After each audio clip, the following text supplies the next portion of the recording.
What's up guys, this is your favorite fanfic YouTuber, the Fanfic Majesty, and welcome to another amazing video. You can follow me on Patreon for exclusive stories. 9 Pi Chapter 156 It's really courageous, Captain. I found a ship, which seems to be in the same direction as the road we are going to. At this moment, behind the strong man, a younger brother with a telescope in his hand ran to the strong man and said loudly. Okay. The strong man turned his head, followed the direction of the younger brother's finger, and he saw a small black dot. He nodded, then looked away, and then calmly said, "Got it, you go and inform, it is about to enter the upwelling current, yes, get ready." There are so many ships going to Sky Island every year, but few of them can actually reach Sky Island, and a ship that can finally reach the Golden Island in his map is even more unheard of. Even if you get there, you can't find it without a map. He didn't believe that the ship in the distance also had a treasure map. To know the time on his treasure map, it was more than 100 years ago. It has been more than 100 years. If the Golden Island was really so easy to find, it would have been famous in the sea long ago. Can we wait for him? So he wasn't worried at all. The other party was robbing him for the treasure. And he didn't know the strength of the opponent's ship. Since entering the Grand Line, he has seen many powerful pirate groups. This chaotic sea area has long since polished away the arrogance he formed in North Blue. As long as it is not necessary, he generally will not conflict with other pirate groups. After all, this is the Grand Line. Who knows if there are any monsters on the other party's ship, and he is not the pirate group who won all the way. He has been taught by other pirates long ago. Therefore, no reckless decision to pull the ship past will be made. After a while, the two boats met at the foot of the mountain. It is said to be the foot of the mountain, but it is still some distance away from the mountain. There is a huge current between them. As long as you put the boat into this ocean current, you can ride it, rush into the river channel of the high mountain, and rush to the sky. On the undulating sea, Sorata stood on the bow of the ship, turned her head to look at the bow of the ship on the other side of the current, and the red light in her eyes disappeared. He shook his head, raised the wine gourd, and took a sip of the wine. Then he let out a mouthful of alcohol, and a look of disappointment flashed across his face. Because this guy is obviously not the kind of guy he wants to meet. That's right, the sea is so big, how can you meet a pirate group for adventure casually? Advertisement. Looking up at the huge sky road that was getting closer, Sorata touched the handle of Zhong Kong's knife with his right hand. Just as he was about to draw the knife, he didn't know what he thought of, and he let go of the handle again. Turning his head to look at the huge sailboat on the other side, the corners of his mouth were raised, and a funny smile appeared on his face. That's a lot of courage. I saw the huge ship on the other side, I don't know if it can wait, or what, suddenly changed direction, and rushed into the rising current. With a, he quickly took a step ahead of Liberty, and rushed towards the huge sky road ahead. Sorata, do you want to stop them? Besides Sorata, Kuina watched the huge sailboat passing by fast, staring at the bow of the sailboat, a cold light flashed in his eyes. After going to sea for so long, she has seen and killed a lot of pirates, whether they are evil or good. As long as the other party can't hide her breath, she can tell at a glance. Although her observation hockey can be sensed as clearly as Sorata's for trash fish, they can't even hide their own breath, and of course they can't escape her observation hockey's perception. Need not. Sorata waved his hands, leaned forward and lay his hands on the guardrail, looking at the huge sailboat that was fading away, and said with a smile in his eyes.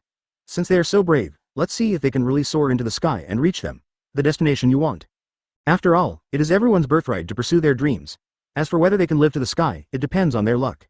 Of course, there is another sentence that he didn't say, but everyone knows it well. That is, even if they reach the sky, whether they can escape from their hands really depends on Sorata's mood. After speaking, he raised the wine gourd, raised his head and took a sip, then turned his head to look at Adao, and said with a smile. Adao, go turn around. Let's take this heavenly road too, let's go to that day. To understanding. Adao stood up straight, put the cigarette in her hand to her mouth, took a deep breath, then put down her hand, clasped the cigarette butt with her thumb and index finger, and flicked the cigarette butt into the sea with a swish. He exhaled the smoke rushing from his lungs, then turned and walked quickly towards the rear wheelhouse. It's up to him next. Of course, Arlo's command is also indispensable. I saw that Arlo had turned into an Ant-Man with 4 pairs of arms and 2 horns on his forehead at some point. He took out a small phone bug from his pocket, nodded to Sorata and the others, then kicked his feet on the ground, and jumped onto the top of the giant mast in the middle of the ship with a whoosh.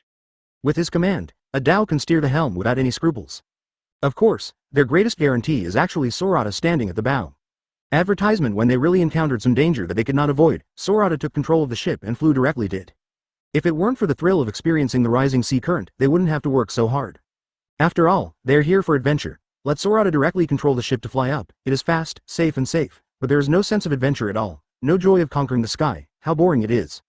Like they sailed over the upside-down mountains. They all knew about Sorata's abilities, but they never let Sorata control the ship. They would only hand over the control of the ship when Sorata had to control the ship as a last resort. Otherwise, let Sorata do everything. So what are they doing? So what's the point of sailing? After all, the purpose of adventure is not just to reach the destination, but to experience all the interesting things encountered, heard, and felt during the adventure, isn't it? Adao walked into the wheelhouse, sat in front of the console, straightened her body, put her hands on the steering wheel, looked up at the road to the sky ahead, her eyes flickered. He squeezed his hands hard, and then turned the steering wheel to the right without hesitation. The Liberty, which was ups and downs in the middle of the huge waves, suddenly changed its direction and headed towards the current in the middle. It is amazing to say that the surrounding seas are all rough, but the current in the middle is as calm as a windless lake. However, the surface of this lake is different from that of ordinary lakes. Although the surface of this lake is calm, the seawater on it is like a vehicle on a highway, rushing towards the sky road in the distance at a super high speed. Boom, although it was downwind, the hull of the Liberty was constantly tilted by the high-speed current as soon as the bow of the ship rushed into the current. But no matter how this ship is Carter Island, the pinnacle of the Carter Shipbuilding Company at this time, if this current cannot enter, then the Carter Shipbuilding Company will not be so famous. The moment the hull was tilted, it violently rushed into the rising sea current. Then, in the hands of Adao, the Liberty drifted and smoothly stabilized the hull. The hull followed the upwelling current, like a bullet, and rushed towards the sky at a speed that the Liberty would never reach at ordinary times. Because the speed was fast enough, the sail became an obstacle hindering the speed of the ship, and was blown backwards by the wind. Adao looked up at the reversed sail, left the steering wheel with his right hand, reached out and pressed the button under the steering wheel to control the sail. Then he picked up the small phone bug in front of the console and said to the phone bug, "Allo, put up the sails are no longer used at all." To understanding, Arlo on the mast put the phone bug in his arms, jumped onto the crossbar, furled the sails, and then jumped to the rear mast and did the same to furl the sails. It is true that the sails are no longer needed, because the current is quite fast. If the sails are still there, the Liberty will not be able to make it to heaven. Chapter 157 Excitement and Anticipation. Wow! The bow of the Liberty. Awa straightened his waist, stretched out his hands and pushed the frame, then took a step forward and opened his hands, as if welcoming someone, welcoming the oncoming wind mixed with seawater. He opened his mouth wide and let out a loud cry. The whole person was very excited. Indigo was wearing sunglasses, looked at Ahua through the lens, then raised his head, looked at the huge sailboat that had already boarded the road ahead, and grinned silently. In such a scene, he originally thought that he would not be excited.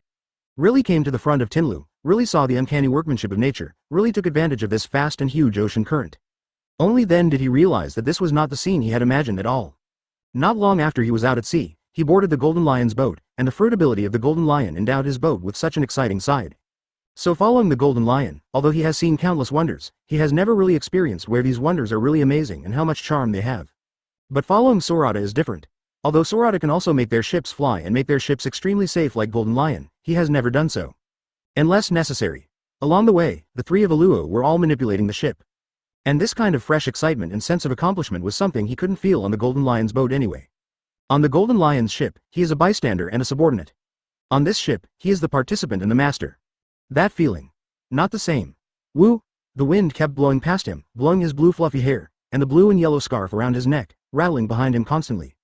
He didn't pay any attention to these. His eyes glanced over the huge sailboat in front of him, looking at the lightning that flashed across the sky from time to time, like a series of white snakes. A trace of excitement flashed in his eyes.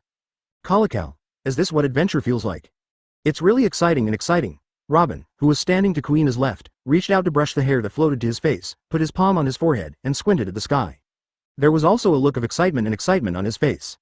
The legendary Sky Island must have many, very interesting histories and stories. She was full of anticipation. Advertisement. Kuina tilted her head and looked at Sorata tenderly, letting the bangs on her forehead flutter in the wind. Sorata put down her hands, tilted her head to meet Kuina's gentle eyes, the corners of her mouth were turned up, and a soft smile appeared on her face. He reached out and brushed the hair on Kuina's forehead. Just then, he stopped, and together with Kuina, turned to look to the left of the Liberty. I saw a huge black shadow under the sea surface to the left of Liberty, approaching Liberty quickly. In an instant, the calm surface of the sea bulged upwards rapidly, agitated by the black shadow. With just one head, the entire Liberty-sized behemoth rushed out of the sea, then lowered its head, opened its bloody mouth, and without hesitation bit down on the people standing on the bow of the Liberty. It's too late to say it. Boom, there was a sudden thunder out of thin air, covering the endless thunder in the sky. Sorata raised his head to meet the eyes of the giant beast. The nebula flowed in the pupils contracted, and his eyes kicked. Roll. The giant beast froze in place as if it had seen something particularly terrifying. Taking advantage of the stiffening of the giant beast, Liberty quickly rushed under the giant beast's open mouth with a whoosh. Everyone raised their heads and looked at the huge sharp teeth shining with a cold light, without any fluctuations in their eyes, and then they should be excited. For the coming of the behemoth, Ahua didn't even look back, his eyes were on the road ahead from beginning to end. Sorata withdrew his gaze and stopped looking at the giant beast. After straightening Kuina's hair, he put down his hands, lowered his head and smiled at Kuina, and then took a big sip from the wine gourd. Sea kings of this size is also one of the difficulties on this road to heaven. They don't need to take such a sea king's monster seriously, so they don't know how to deal with the ship in front. Now that they were attacked, the ships in front would definitely be attacked as well. After all, there is no man of destiny on the boat ahead. After the giant beast left on the Liberty, Sorata looked away, and her stiff body gradually recovered. He slowly closed his mouth, and then looked vigilantly at the Liberty, with a trace of fear in his huge eyes. Seeing that Liberty really left, and that terrifying man really left, it quickly turned around, plunged into the sea, and disappeared. I must have gone out today and didn't read the almanac. Unexpectedly, it would meet such a terrifying man just by going out for a tooth sacrifice. How unlucky. Its brother should have attacked the ship in front. Advertisement. I hope there are no such horrible humans on the ship ahead. Pray for brother. Amen. Swimming towards the sailboat ahead was the same type of eel like medium-sized sea kings that attacked the Liberty just now. Yes, it is medium-sized. Even if they open their mouths and can swallow a medium-sized sailboat with a length of about 40 meters, they are also medium-sized.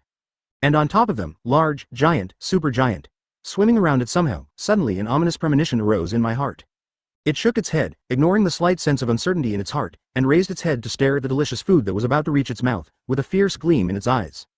Although human beings are small, for sea kings who have lived in the sea for a long time and have tasted human beings, they are the most delicious food in the world. It stared at the target, its huge tail swung quickly, and its body was like a torpedo fired, rushing towards the huge sailboat. It does not choose the same strategy as its sibling. It wants to deal with the sailboat in one go, and enjoy it slowly after these humans fall into the water. The medium-sized sea kings broke through the sea, opened its mouth wide, and bit the ship without hesitation. If this is true, no boat can survive in this current, and I am afraid that it will be dismembered by the current in an instant. At this moment, the strong man standing at the bow seemed to have sensed something, and he turned around quickly. During the turning process, the body swelled rapidly, and then an extremely fierce and violent breath emanated from the strong man's body. Let Sea King's head pause for a moment. It is this moment of time that saved the ship and the people on the ship. When the strong man's body was completely turned around, his body had completely changed into a ghostly face, with a long face, a bright red nose bridge, and a huge monkey-like giant with fangs in its mouth. Beast. Howl. The behemoth raised its head and let out a roar, bent its legs, smashed the deck with a bang, and appeared next to the head of the medium-sized Sea Kings in an instant. Its fist the size of a sandbag shrank back, and then it was like a spring, completely visible to the naked eye. With an invisible speed, it ruthlessly smashed towards Sea King's head. Boom! The wind formed by the shockwave made the giant beast and the boat under the Sea King's mouth stop immediately, and then under the impact of the current, they quickly rushed past under the Sea King's mouth. Sea Kings was immediately knocked out by the fist of the giant beast transformed from a strong man. And where the strong man's fist touched Sea King's head, a deep dent was inlaid on Sea King's head very dazzlingly. I don't know how it will be laughed at by its brothers after it goes back. After all, its brother was just glared back by Sorata, and it was wounded in the human hand, and it also left such a prominent dent on the head. Seeing that the boat was safe, the strong man turned around, kicked his feet on the head of Sea King's with a whoosh sound, and rushed towards the sailboat. Under the strength of the strong man's legs, Sea King's body immediately fell backwards, with a bang, splashing water all over the sky, and then the water splashed down instantly under the action of the water flow, and Sea King's huge body also slowly sank to the bottom of the sea and disappeared. Chapter 158 Mandrill. What? When Sorata was thinking about how the pirate ship in front would escape the attack of the Sea Kings, a giant beast he was very familiar with suddenly jumped out of the other ship. Although the proportion had become larger, he still recognized at a glance that the giant beast was Mandrill. After all, the Mandrill looks really distinctive. He remembered that on the island where Mahawk stayed, there was a group of orangutans similar to mandrills. He doesn't know the name of this animal in this world, but in his original world, this thing is called a mandrill, and he has seen it more than once in the zoo. Very easy to recognize. Yo, so it's this guy. At this moment, Robin let go of her hand, allowing the wind to blow her hair and rattle behind her head, revealing her smooth forehead. She looked at the sailboat in front of her, at the pirate flag on the top of the sailboat, and at the mandrill form that the strong man had transformed into, with an expression of enlightenment on her face. No? Sorata tilted her head to look at Robin, with a curious look in her eyes. Robin nodded, turned to look at Sorata, and said with a smile, I remember who this guy is. Oh. Who is it? People who can stun medium-sized Sea Kings with one punch, there are really not many in the first half of the Grand Line. After all, the body of the medium-sized Sea Kings is already as large as that of an ordinary sailboat, and it is completely irresistible. And the power given to them by such a huge body is even more unmatched by ordinary humans, and this is still in the home field of Sea Kings, the sea. What he didn't expect was that if he met a random pirate group here, he would meet someone who could compete with Sea Kings. Without this ability user who ate the mandrill fruit, the boat on the opposite side would definitely be dragged into the sea by the Sea Kings. As for the pirates on the ship, they all fell into the sea. Facing the Sea Kings, their ending is already conceivable. This group of pirates came from North Blue, and I didn't expect them to come to Grand Line. Oh, North Blues? Advertisement. Sorata turned her head, watched sea kings sink into the sea, and the ship in front continued to sail, curiously asked. Is the other party famous? You have heard of it on the Grand Line. Okay. Robin nodded, turned his head, and looked forward again. The pirates are not well known. As long as they are their captains, they are well known in the world. That guy has heard of it before I entered the Grand Line. His deeds. She paused, then continued. At that time, I was still in West Blue, and I heard that North Blue had a group of pirates, and their captain would turn into a monster with a ghostly face when he was angry. The guy specializes in killing nobles, so the bounty in North Blue is very high. Even West Blue knows this guy's name. Specialize in killing nobles. A trace of doubt flashed in Sorata's eyes. If he only wanted to kill nobles, he couldn't possibly feel such an evil aura from this guy. It seems that that guy not only killed the nobles, but also the civilians in the town where the nobles are located and marine. As for killing nobles, it's just a nice word, because as long as people who think they are strong, they seldom do anything to civilians. It's not that they don't move, but they disdain to do it. Just like an elephant, he can't just run to deal with an ant. The same is true for the strong against the common people. Ants who can be crushed to death at will, no one has the interest to find this kind of trouble. And if you do it, not only will you be further wanted by marine, but you will also be ridiculed by pirates of the same level. Of course, pervert, except for pirates who enjoy killing people. Only the truly brutal pirates, the bottom pirates, would specifically attack civilians in order to attract marines' attention and become famous. Therefore, the pirates most feared by civilians are often such pirates. On the contrary, they are not very afraid of the big pirate. Okay, Robin nodded, and continued. It is said that this guy specializes in robbing nobles' treasures, and then goes all over West Blue to hunt for treasures. He is a very famous treasure hunter. As she said, she looked at the sailboat in front, her eyes flashed brightly. This guy came here now, and he took the upwelling current without hesitation. I think Sky Island must have some amazing treasures that are attracting this guys. Come here even if you take risks. Oh, Sorata nodded, so it's for the treasure. Not to mention, Sky Island really has an astonishing treasure, a whole town of gold. Advertisement. If this news gets out, greedy people from all over the world will gather here in an instant, and even if they are close to death, they will flock to the legendary Sky Island. He is not very interested in treasures, because with his strength, as long as there are pirates in this world, he is doomed to be short of money, and he also knows where there is money that he can't spend no matter what. So in this world, he can pretend to say, I'm not interested in money. Ha ha. He is not interested in treasures, but only in that guy's fruit ability, so when Robin said treasures, he didn't react, but raised his wine gourd and took a sip of wine, turned his head, facing Robin, and said, Then do you know what ability this guy is? It's not in the papers. Robin thought for a while, then raised his head and said to Sorata. But there is still some rumors. It is said that this guy ate the fruit of what is called the mountain. Mandrill. Yes, it's a mandrill. Robin glanced at Sorata strangely, and then said with a smile. This guy is a mandrill fruit capable person who ate zone monkey fruit mandrill form. It is said that as long as he transforms, he will become extremely crazy and infinitely powerful. And he also used this fruit to make a splash in North Blue, but he didn't expect this guy to come to the Grand Line in order to hunt for treasure. As she spoke, she turned her head and looked at the sailboat in front of her, with a hint of teasing in her eyes, and I was lucky enough to meet us and the captain. After she finished speaking, she shook her head, turned her head and smiled at Sorata with squinted eyes. Captain, do you think they are lucky or unlucky? Ha ha. Gudu. Sorata put down the wine gourd, laughed, and then turned to look at the sailboat in front. I don't know whether this guy is lucky or unlucky. I just know that our luck seems to be good. This guy seems to be here specially sent us a map. Since this guy has the treasure map of Sky Island, there must be a map of Sky Island on the treasure map. This way we don't have to. After we get to Sky Island, we're going to mess around. Robin pursed his lips and smiled. Captain, you are really humorous. Is it humorous? Why don't I think so? Ha ha. Chapter 159 Heavenly Path. No. Left 4 dead whizzing. The two ships, one in front and one behind, rushed into the sky road on the giant mountain without any scruples like bullets. Even if the slope of the sky road exceeds 70 degrees, the speed of the water flow is just as fast, and the speed of the boat has not weakened at all. Woo! The wind was like a blade, constantly blowing past everyone. It hurt everyone's cheeks. But the pain at this moment is a bit insignificant compared to the excitement in everyone's heart. Even Sorata and Indigo couldn't help showing excitement on their faces since the ship entered the real pilgrimage. Everyone grabbed the guardrail of the bow with both hands to prevent being thrown out by the high-speed ship. This is much more exciting than a roller coaster. The roller coaster is only a few tens of meters away. This thing has a distance of tens of thousands of meters, and the speed is not comparable to that of a roller coaster. At the bow, only Sorata ignored the wind and the tilt of the hull, standing quietly in place. He glanced at everyone, then turned his head to look to the left of the boat. A red light flashed in his eyes. As expected of a narrow escape, the danger came just after entering. Do you want to dismount? Sorata smiled. He stretched out his hand to hold Kuina, then used his legs hard, jumped onto the windmill at the bow of the boat with a whoosh, and then sat down with Kuina in his arms, letting the wind blow, but he remained indifferent. Kuina leaned back into Sorata's arms, looked up at Sorata's chin, with a gentle smile on the corner of her mouth, then squirmed her body, found a more comfortable position, squinted her eyes, and turned her head to look at the different places in the sky with interest. Stop the flickering thunder. At this moment, the sea water suddenly swelled up on both sides of the ship, and the huge heads of the sea kings broke through the seawater, broke through the shackles of the current, opened their mouths, and bit the liberty. For these sea kings, Sorata didn't even look at them, but relaxed his body and leaned his back against the blades of the windmill, then raised his head and looked at the sky, with nebula flowing in his pupils, and invisible, domineering momentum came from him. His body soared up, sweeping across the entire boat and the entire river in an instant. It was as if time and space stood still at this moment, and only the Liberty continued to move forward, and around the Liberty, the big mouth, the fangs shining under the light, and the sea kings shining with bursts of cold light, all stood still, in place.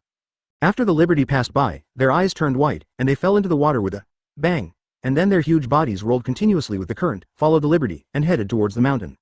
This guy is really lucky. Sorata raised the wine gourd and took a sip, then shrugged at the sailboat ahead. It seems that only the small section of the river just entering the Tinlu is guarded by sea kings. The guy in front draws the sea kings out and runs fast enough. Advertisement and their ship became the target of these sea kings' attacks. Generally speaking, sea kings do not dare to enter the depths of this celestial road, because in their cognitive ability, as long as they enter the sea kings deep in this river, they will never return. Over time, this road became a forbidden area for sea kings.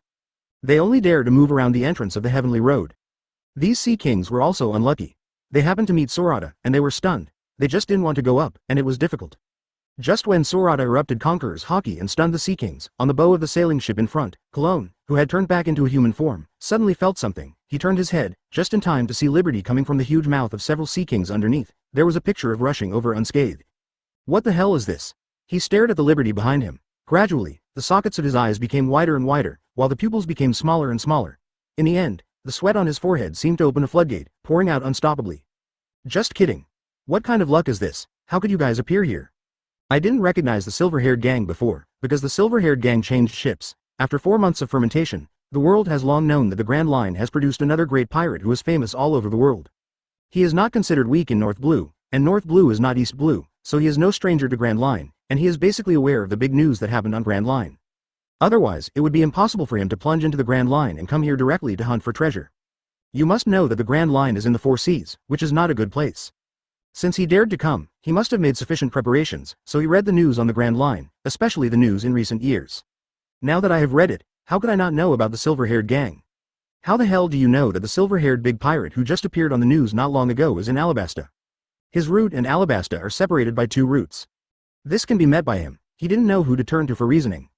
He is not a rookie pirate who just went to sea and knows nothing. After being a pirate in North Blue for so many years, he has long known the gap between him and these world-famous big pirates. It's not that he doesn't have confidence, but the fact is that he is no match for these guys at all, and after entering the Grand Line, he met a group of pirates. What kind of monsters are the guys who offer a reward of more than 1 billion? A pirate who just offered a reward of over 100 million can tie him, but what about the silver-haired one who has a reward of 1.5 billion? Just thinking about it made him feel cold and shivering. Advertisement, and he has heard the legend of Silverhair. It is said that although this guy is a pirate himself, he hates pirates very much. All the pirates he has met so far have never appeared again. Did not appear, needless to say, must have been killed by this guy. He happened to meet such a ferocious pirate, and he didn't know if he stepped on shit when he went out today, or if he offended Shinigami. Nonsense. What the hell? Colin tilted his head and spit out a mouthful of thick phlegm, then cursed loudly, forcibly suppressed the fear in his heart, turned his head to look at the clouds above. A fierce light flashed in his eyes. So what about the silver hair? On this heavenly road, he didn't believe that the other party would abandon the boat, and his companions on the boat came to kill him. As soon as you get to Sky Island, I don't know what came to mind, but Colin's expression returned to calm. His ship is ahead. As long as he reaches Sky Island, he has a map to guide him, and he will definitely be able to escape. Well, definitely. There seemed to be a blazing flame flashing in Colin's eyes, and he once again cheered himself up in his heart. However, sometimes it is a good thing to have confidence, but when the difference in strength between two people is too large, even if you are asked to run first, no matter how far, even if you are asked to run a few kilometers first, you will not be able to escape. This is the tragedy of the weak. In this world where the weak prey on the strong, if you can't become the strong, then it's better to stay in the world and continue to be the emperor of the land. As long as you enter the Grand Line, if you don't have the ambition to become a strong man, then your voyage will basically stop at the first half of this paradise. Of course, in this sea, the most important thing is not only strength, but also enough luck. Just like Cologne at this time, he was abandoned by the goddess of luck. Even if he has the ambition to become a strong man, he also has the power to dominate the sea, but so what? He met Sorata. When meeting Sorata, let alone his ambition, even if his strength is doubled, or 5 times stronger, it will not help. From the moment his ship met Liberty, his fate was sealed. Doomed. To go to that endless hell, really walk through it. Who told him that in Sorata's perception, he was a villain? This is fate. Chapter 160 Drift. Hey hey. Hearing Sorata's playful laugh, Kuina looked up at Sorata. What's wrong? It's nothing. Sorata stretched out his right hand, covered Kuina's head with his palm, and rubbed it gently, looking forward, with a strange look in his eyes. That guy seems to have found us. Hey, it's been a while since I met this guy's boat. This guy didn't find out until now. I thought our team was not famous. Oh, Kuina replied softly, then rubbed her head in Sorata's hand. Her eyes narrowed into crescents, and a gentle smile hung on the corner of her mouth. She has no interest in the boat in front of her at all, and there is no one who can beat it. To her, the boat in front of her is their toy. It should be said to be Sorata's toy. If Sorata hadn't stopped them, these guys wouldn't even have the qualifications to enter the Celestial Road. The moment they met, she would cut off the boat and sink into the sea. Sorata withdrew his gaze, put down his hand, took out his wine gourd, and took a sip with his head raised. Then I turned my head and looked at the receding riverbank left and right, feeling the wind and the water vapor in the atmosphere. Then he raised his head, looked past the sailboat in front, and looked at the thick clouds covering the entire mountain ahead. I saw that in the cloud layer, there was a white thunderbolt from time to time, shuttling through the cloud layer non-stop. How did you get there? Sorata looked down at the boat ahead, with a hint of teasing on the corner of her mouth. Buzz buzz. At this moment, there was a sudden vibration in his left trouser pocket. Sorata let go of Kuina's head, reached out and took out a small phone worm from his trouser pocket, and then pressed on the base of the phone worm, and the phone worm stopped vibrating immediately. This thing was asked for by Firebird on Carter Island. It is the smallest phone bug that can only talk over a short distance, similar to a walkie-talkie. Speaking of the Firebird guy is pretty funny too. When this guy heard they were going to Sky Island, he wouldn't want to be with them. According to him, there is no news about Sky Island, and he has nothing to do when he goes there. Although this argument sounds quite reliable, anyone with a discerning eye knows that this guy is afraid of death, so he doesn't want to go to Sky Island with them. After all, they are just journalists, not partners on Sorata's ship. Sorata has no obligation to protect their safety, but to use Firebird's own strength to let them sail on the sea. It's okay, but let them go to the sky. To follow Sorata and the others on an adventure, to find the legendary Sky Island, it would be easier to let them die. Advertisement. They are not sea warriors who know nothing. As reporters of the world's largest newspaper, how could they not know the celestial route to Sky Island? It was rumored that it was a narrow escape, and it was really the way to heaven. On the one hand, heaven refers to Sky Island, and on the other hand, it refers to the place where people can only go after death. They don't want to go to that kind of place. So they separated from Sorata and his group on Cat Island, and went to the capital of Seven Waters or Sabayati Archipelago, waiting for Sorata and the others. They went to Sky Island by themselves, but Sorata and the others went to Sky Island just for vacation, so they don't have to worry at all. Sorata and his gang will lose their lives on Sky Island. Huo now and his little brothers have seen with their own eyes, the scene of liberty really flying from the sea to the sky. Sorata, Sorata, I am a Dao, I am a Dao, please answer if you hear it, please answer if you hear it. Quote. Sorata looked at the phone bug with a speechless face. This was the first time they got this kind of phone bug. When he tried to make a call, he said it in a funny way. I have said many times afterwards that I don't need to talk to him like this, but the three of Ahua just took what he said as deaf ears. As long as they use this intercom bug to talk to him, it will become like this. Okay, Adao, if you need anything, just say it. Quote. The phone bug paused for a while, and then said, Sorata, we are about to enter the thunderstorm zone. If you don't want the ship to be damaged, it's up to you. Understood, you can sail with peace of mind. Racing a boat on this road to the sky is better than sailing on the sea.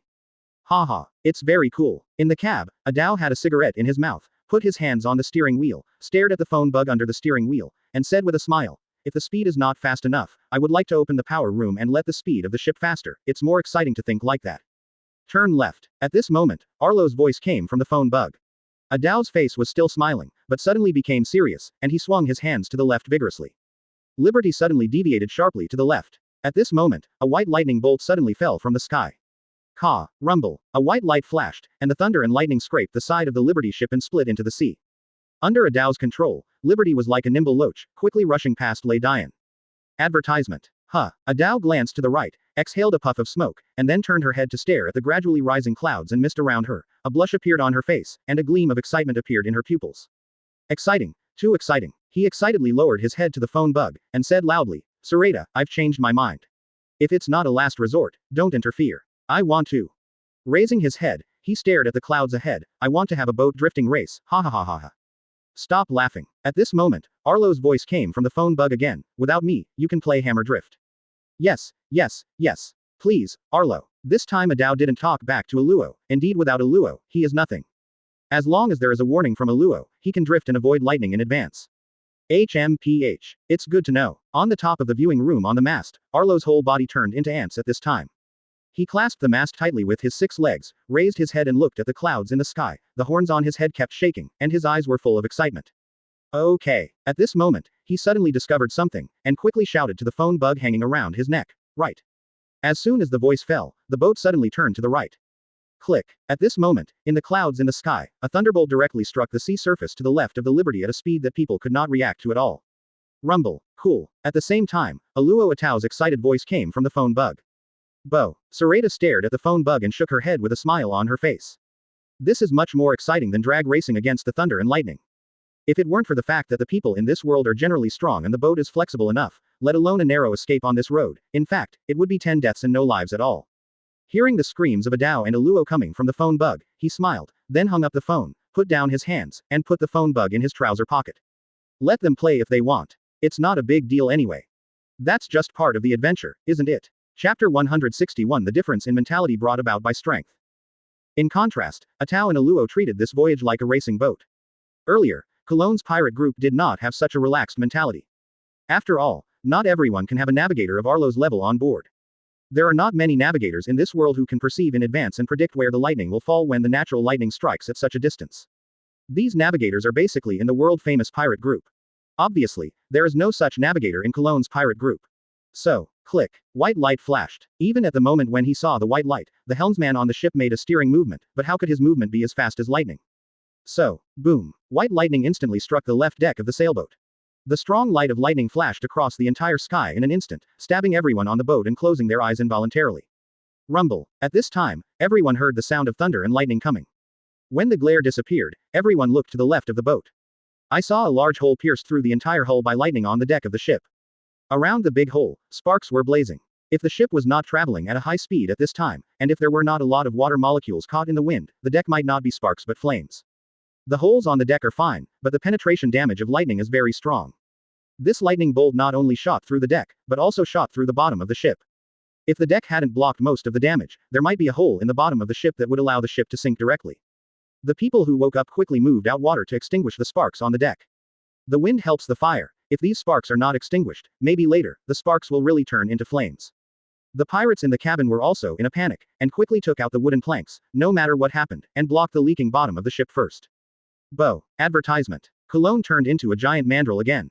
He stared at the clouds in the sky, his eyes were bloodshot, his feet clasped the deck tightly, his body jumped straight, and a violent breath kept heading towards the sky, as if he was going to rely on his tiny body to challenge the sky-filled Kamui.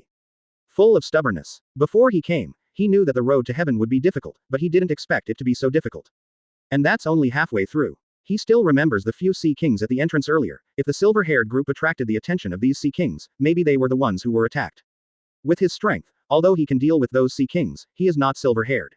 It is impossible to deal with those Sea Kings in an instant like silver-haired, and his ship is likely to be damaged at the entrance. As for this thunderstorm area, although he has strength, he can only watch the natural Kamui. He has no awakening in knowledge. Even if he can see the formation of thunder and lightning, he doesn't know where the thunder and lightning will fall, so he can't stop it. Why do you say that you need courage and luck to cross the sky? It's not. Ordinary pirates, if they want to pass through this thunderstorm area, they can only leave their fate to the goddess of luck. If they are unlucky, if there are several thunderstorms in succession, even the strongest ship will be destroyed on this road. The road to heaven is not just talk. Click. Again.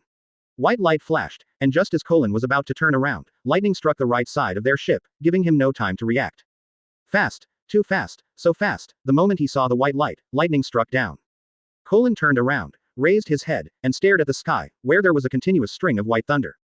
His pupils were completely covered in blood red. This sense of powerlessness despite his strength filled him with a violent aura. Looking at the thunder in the clouds because the distance is too close, the thunder is like a huge white snake, as if you can touch it with your hand, it is daunting. But it's all here, even if he already has fear in his heart, he can't go back. There is no going back. The sea current on the sky road, unless it can fly, otherwise it is impossible to retreat, and there is only one way to go to the end, or go to the sky to reach the legendary Sky Island, or completely destroy the ship, go to the real heaven to report, there is no other choice. Click. Again. Kei-Lun's momentum surged, he stared at the direction of the white light, and shouted loudly, "Ah, there's no end." However, his anger and aura are so insignificant to nature, and the thunder will not stop because of his roar. Advertisement. A huge thunderbolt pierced through the sky and earth, this time it directly hit the mast in the middle of the ship. Boom. Ka. Under the power of the thunder, The mast was broken instantly, and then the fire instantly filled the entire mast, and then under the action of the wind, it quickly drifted backwards. Colin looked at the direction where the mast disappeared, looked at the broken mast, the red in his eyes disappeared quickly, and a trace of fear flashed in his heart. This thunderbolt is obviously not comparable to the previous two. If they were on the boat, maybe their itinerary would end here. Cologne withdrew his gaze and looked up at the thunder in the sky, his previous arrogance and stubbornness completely disappeared in his eyes. No one is not afraid of death, especially someone like him who has to be fully prepared for everything is full of fear of death. Otherwise he wouldn't have stayed in North Blue for so long before coming to Grand Line. You know, he was a very famous pirate 10 years ago. He thought that he was well prepared this time, and he would definitely reach Sky Island and find the treasure he was looking for. Unexpectedly, just halfway through the journey, Kamui of nature completely shattered his confidence. If he was asked to choose again, he would definitely not come here, even if he knew that there was someone in the sky who could spend a few lifetimes of gold. But everyone is dead, so why do you need gold? He was very scared at the moment, and he wished he could kneel down and kowtow to the thunder in the sky, praying that they would let him pass safely. I don't know if his prayer came into effect, or if the light of Goddess of Luck shone on him and their ship again. During the next long voyage, they were not struck by lightning. Even if the lightning strikes, it will either rub against their boat, or it will be far away. I don't know what it means. But the Liberty behind them didn't have such good luck. I don't know if they have absorbed the luck of the Liberty. The Liberty sailed all the way, and as long as there is a thunderstorm, they will definitely go to the Liberty. If it weren't for Arlo's command, if it wasn't for knowing the existence of Sorata. The mentality of everyone at this time must not be like this. After all, only those with sufficient strength can have the confidence to conquer the real nature and conquer all the difficulties along the way. That's why Cologne's ship and the Liberty formed two extremes. One is going to pray for luck, but the other is facing the nature of Kamui with a playful mentality. Chapter 162 Outsiders. Wow, it's so exciting. The Liberty slammed out of the thunderstorm. Everyone on the boat subconsciously breathed a sigh of relief, and then they all cheered loudly. Even Sorata and Kuina, who were sitting on the windmill at the bow, looked excited. The two of them are sitting on seats. If you want to say that the people on the boat who can feel the excitement of this journey the most, it is none other than the two of them. And along the way, Sorata did not make a move at all, relying entirely on a dhow and a luau to drift. They really drove the boat out of the momentum of A86. The feeling along the way is two words: exciting. Woo. The cold air hit, and everyone who was excited just now woke up instantly. At this time, the altitude has exceeded 6,000 meters, and below him is the thundercloud area that is constantly surging like waves, while above it is empty. It was bright daylight. They could even see wisps of golden sunlight falling from the clouds above, and some thin clouds were rendered completely golden yellow by the sunlight.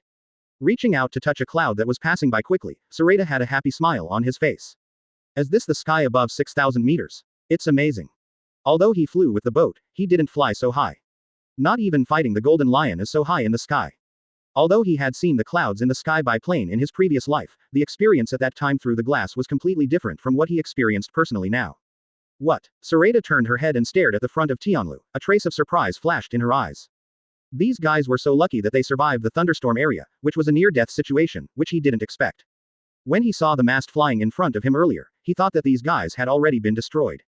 Unexpectedly, only one mast was broken, but nothing happened to the boat. Ignoring the boat ahead, he looked down at Kuina, who was looking up. They looked at each other and smiled softly. Is it cold? At an altitude of 6,000 meters, the air is already very thin, but for people of their strength, it is still very easy to adapt. At this time, the sudden drop in temperature, coupled with the wind brought by the high-speed ship, not only made the air thinner, but also brought more coldness. Fine. Advertisement. Kuina raised the corners of her mouth, narrowed her eyes into a crescent, and answered softly, then lowered her head and shrugged, found a warmer position in his arms, leaned against him, and looked forward.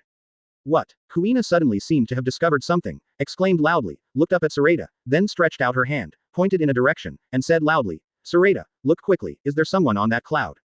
Sorata raised his hand, and an invisible space enveloped the bow of the ship. The oncoming wind, meeting the space, is like meeting a blade, automatically split into two strands, and slides quickly backwards from both sides of the space. Without the obstruction of the wind, the speed of the Liberty was obviously faster, and everyone on the bow felt better. Hearing Kuina's cry, Sorata first lowered her hand, covered Kuina's head with her hand, and smoothed out the hair on her forehead that was messed up by the wind before, then raised her head and looked in the direction of Kuina's finger. I saw that in the golden clouds, at some point, there was a long black shadow with huge wings on its back, which resembled a human body.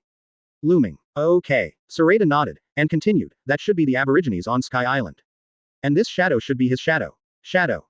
Kuina was startled, raised his head suddenly, stared at the spear-shaped weapon in the black shadow's hand, and said in a serious tone, it's so big, isn't Sky Island very dangerous? According to her visual estimation, the shadow on that cloud was at least several thousand meters long. Such a giant, Even if its body is not as big as its shadow, it must not be small. Ha ha ha ha ha. Seeing Kuina's cute appearance, Sorata couldn't help laughing out loud. What are you laughing at? Am I wrong? Kuina straightened up, turned her head, stared at Sorata with a pout and asked. She felt herself being mocked by Sorata. Sorata stretched his hand across his waist, grabbed the wine gourd, uncorked it, and took a sip. Then he raised his head, looked at the shadow that was gradually dissipating in the cloud, and said with a smile, "You have to know, the thickness of this cloud is thousands of meters. And that sky island, I don't know where it is in the sky." As he said that, he turned his head and stared at Kuina, with the corners of his mouth upturned, and said with a smile, "The shadow is of course bigger at such a long distance." Kuina was at a loss for words, and then her fair and smooth pretty face quickly turned into a blush, then she lowered her head and stretched out her hands, and lightly beat Sorata's chest a few times. She knew why Sorata laughed at her. As long as this problem is not too dull, if you think about it for a while, you can quickly figure out the reason. Advertisement. But she didn't even think about it, so she said it directly. No wonder Sorata laughed at her. On the bow. With Sorata's field, Robin and Indigo don't have to hang on to the fence with both hands. They retreated to the railing behind the bow deck, leaned their backs on the railing, and admired the incomparable natural beauty. Seeing the fight between Sorata and Kuina on the windmill at the bow, Robin stretched out his hands, clenched his bare hands into fists, raised them above his head, stretched lazily, his upper body jumped straight, and his good figure could be seen at a glance. She then put down her hand, turned her head to look at Indigo and smiled lightly. "Dr. Indigo, has the relationship between Mr. Captain and Kuina Sauce always been so good? I don't think their relationship is like a partnership in the general sense." Kalekel. Indigo withdrew his gaze, glanced at the bow of the boat, then turned his head to look at Robin, with a smile on his face and said, "It's been so many days since you've been on the boat, I thought you already knew it.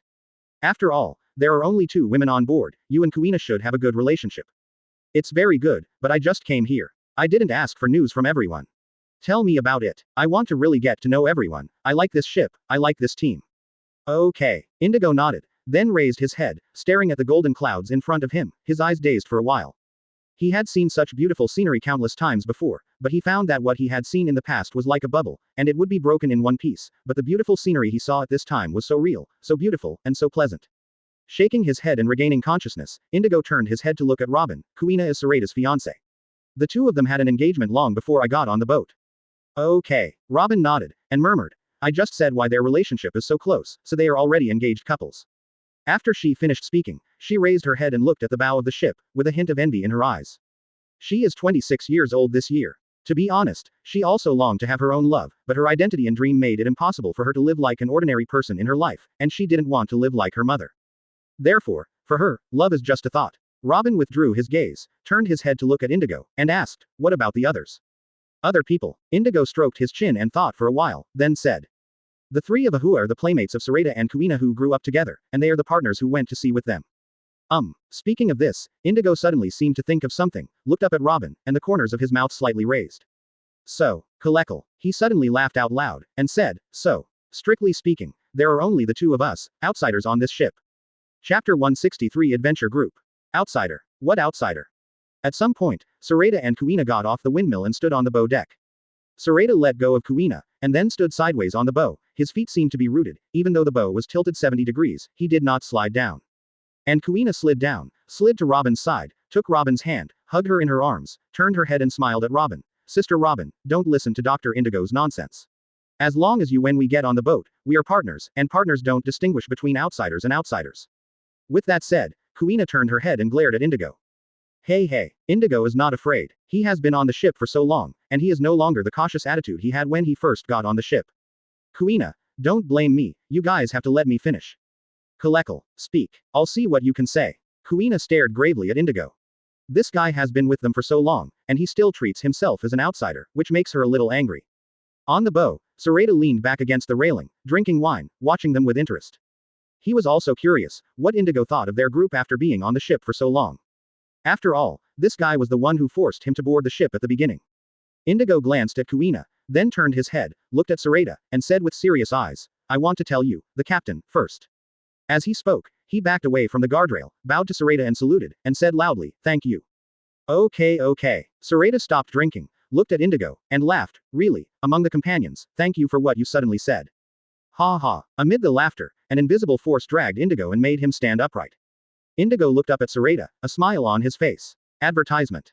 He leaned his body back against the guardrail, and smiled at Sorata. "Captain, my late thank you is sincere."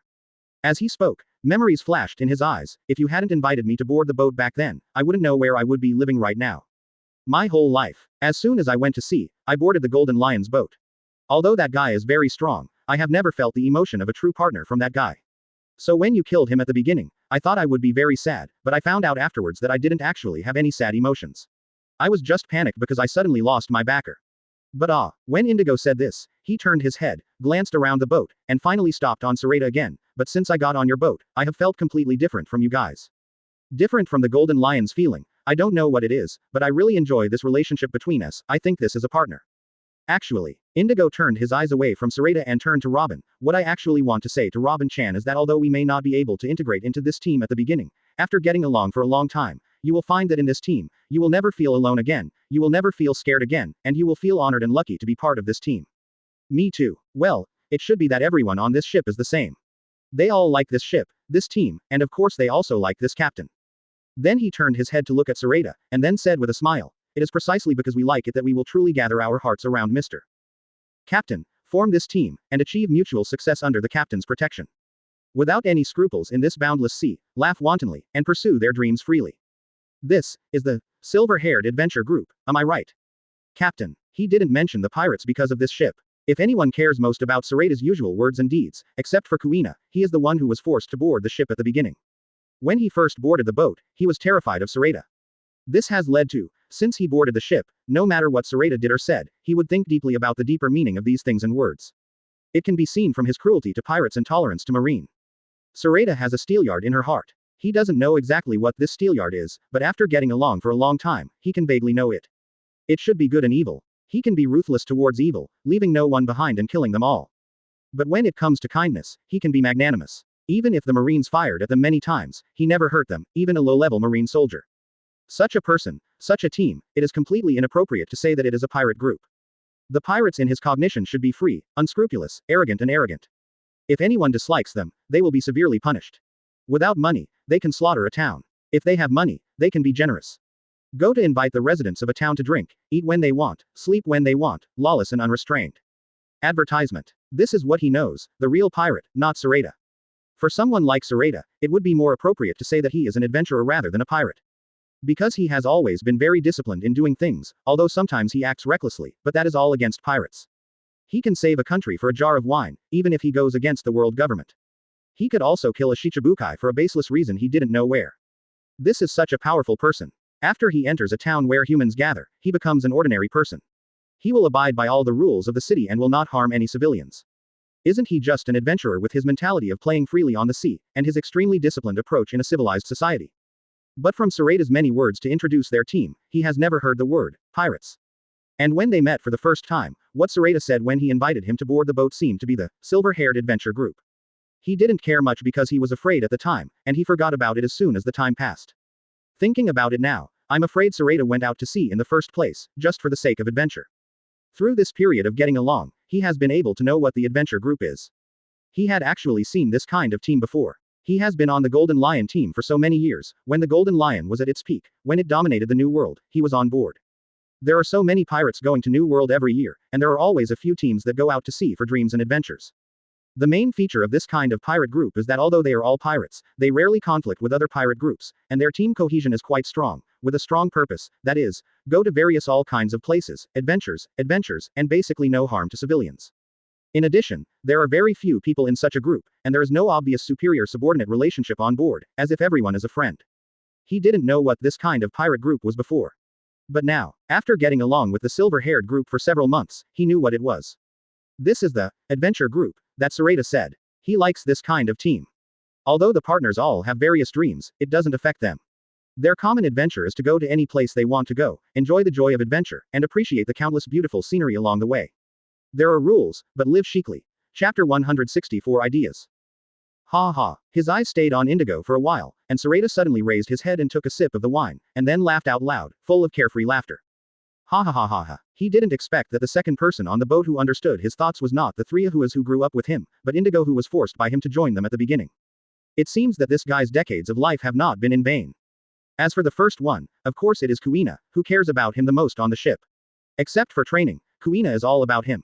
When he hates pirates and there is no unique skull in the flag, already knew what he meant. Why is he so happy? Because there is a second one, then there will be a third one. He believes that one day, the partners will no longer be proud of being pirates, but be proud of being adventurers. After all, a thief is a thief, no matter how nicely it is said, it is still a thief. As long as they are pirates, they are inherently disliked by commoners. Commoners will not be afraid of musicians, historians, or adventurers. But as long as there is a pirate landing, the first thing in their hearts must be panic. This is the cognition engraved in the bones of the common people in this world. In this world that is basically full of oceans, pirates have become synonymous with fear, and sometimes they are even more fearful to commoners than nobles. This situation is especially prominent in 4 seas. These bottom-level residues are like weeds on the grassland, no matter how you cut them, you can't finish them. This is not the fault of the nobles oppressed the common people, it just made more pirates. It's not the world's fault either, because that's the way the world is. If we really talk about it, it is actually the fault of human nature. Since the birth of human beings, the complexity and diversity of this race has been doomed. Where there is justice, there is bound to be evil. Therefore, the pirates cannot be caught or eliminated. Advertisement. Only naive people believe that all evil can be eradicated, while thoughtful, truly intelligent people make the rules. Because evil can't be eradicated completely, but a rule can be drawn up to confine it within a circle so that it won't be too wanton. However, it is a pity that this thing is only suitable for ordinary humans. In this miraculous world with extraordinary power, personal force can subvert a country, and what's more, it can even destroy the world. Strong. Strength. Born to be a rule breaker. Therefore, to eradicate evil in such a world, the price and hardships paid will increase exponentially. In this world, although Marine cannot truly represent justice, to a certain extent, he is indeed performing the mission entrusted to them by justice. Imagine what the world would be like without Marine, without those people in Marine who have fought for justice all their lives. Most people always say that Marine is the running dog of the world government. What happened to Marine today, and what happened to Marine tomorrow? But he never thought that what they saw was only the tip of the iceberg of the world, a narrow perspective experienced by the protagonist group. This world is very big, the Grand Line has 7 routes, and the protagonist group only takes 1 route. The Grand Line is just a bigger scarf to the world. Beyond the Grand Line, there is an even bigger world. And East Blue, where the protagonist group is located, is just one of the 4 seas. You only saw the brutality of Axe Monka, but you forgot that this guy was also a passionate Marine full of justice when he was young. It was only after this guy was hypnosis by Crow's men that he became a Marine. It's just a temperament change. You have also subconsciously forgotten that Monka's subordinates are actually a group of true and righteous Marines. Also, there is a mouse in East Blue, and you think that all Marines are like this, but you forget that there was a Marine Commodore long before the mouse came to Arlong's field, and he led his men to fight against evil without hesitation. Dragon pirates, and all members died. Although this Marine Commodore only appeared for a few seconds, although his strength is low, there is no doubt that he is the real Marine that truly represents most Marines, not the mouse. His name was Bryn Bryn. Having said so much, it is a bit of nonsense, but it is impossible not to talk about some things. The reason why he let Marine go is because these Marines are indeed true righteous people in his perception. He is not an impulsive and hot-blooded guy of 17 or 18 years old. He is almost 50 years old in 2 lifetimes. There are many things it is impossible to be as impulsive as a young man, killing your whole family if you disagree with him, it will only happen to the hot-blooded guy, not him. The most important thing is that letting Marine go has no effect on him at all. On the contrary, it may save many civilians, so why not? Advertisement. As for the pirate, in fact, he never thought of himself as a pirate. Even if he is wanted by the world government, advertised as a great pirate by Marine, and considered a pirate by the whole world, he doesn't think he is a pirate. Sometimes, some things, if you don't insist on it yourself, it will really become what everyone thinks. No, his persistence paid off. At least Indigo knew what was in his mind, what he had been holding on to. Even if it's just Kuina and Indigo, he's still happy. After all, in this world, although there are adventurers, there is no real adventure group, and what he wants to do is to be the first adventure group in this world. Do it with strength and with facts. When more and more people recognize it, he may be able to form an organization of an adventure group to completely separate the adventure group from the pirate camp. What the hell kind of idea is this? Sorata shook her head, and hurriedly shook off the horrible thought that popped up in her mind. He would never do such a time-consuming and laborious thing. He is still happy to be his adventurer, and it is good to play around the world. As for forming an adventure group organization, let those young people with ambitions and dreams do it. In fact, the best organization to do this is the world government, the Marine. It's a pity that they don't have this level of thinking. It also depends on whether the Revolutionary Army has such a high level of thinking in the future. The pirates have been divided, and the adventurers who are keen on adventures can coexist peacefully with the Marines. These guys who do not harm the civilians and have good strength are actually the best support for the Marines in the ruling class.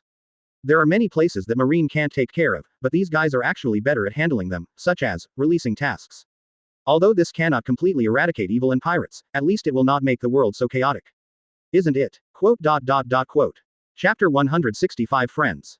Sorata put down the wine gourd, turned her eyes to Robin, and said with a gentle smile on the corner of her mouth, Robin, since you are on the boat, I hope you can really treat us as your partners, the kind who can put your back. A partner who is completely entrusted to the other party is also a partner who can entrust his life. I don't want to pay attention to your past, but I hope that all of us can support each other and move towards the future. I believe that our future will be wonderful and happy, you. As he spoke, he paused slightly, then said seriously, do you really want to be with us? Okay. Robin nodded, with a sincere and gentle smile on her face. She looked at Sorata, and said firmly, although I have only been on the boat for a few days, I have completely fallen in love with everyone on the boat, and I also hope that I can truly. I want to be everyone's partner. I don't want to be alone anymore. After saying this, it was as if she let go of some burden in her heart, and her whole person became brighter from the inside to the outside. When she first boarded the boat earlier, although everyone was smiling when she saw her, she always gave people an awkward feeling. But her smile now turned into a truly happy smile. That's right. We're all companions. Laugh when you're happy, cry when you're unhappy, don't keep everything in your heart, bear it alone. Although we don't know your past, but I think your past must have been very bad. I won't ask about these. When I know it, I will know it. I hope that you don't escape, but you really treat us as partners, trust us, you must know me as your captain. But you don't even care about the world government, you are truly the world's top powerhouse. As long as I'm here, no one can hurt my partner, so don't be afraid, confused, or hesitate, as long as it's your partner's dream, as long as it's in this world, as long as it's not something evil, I and the companions on board all support unconditionally.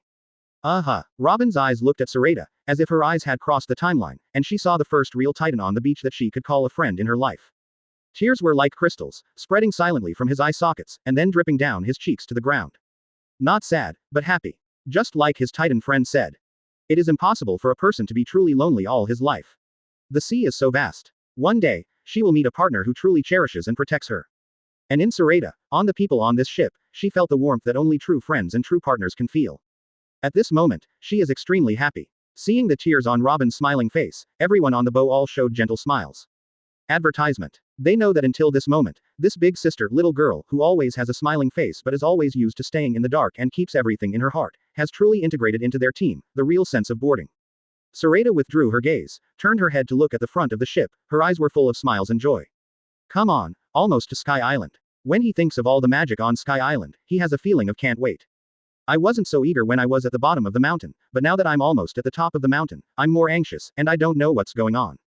At this moment, Awa, whose limbs turned into rabbit claws and with two long rabbit ears on his head, quickly walked over from the kitchen at the back.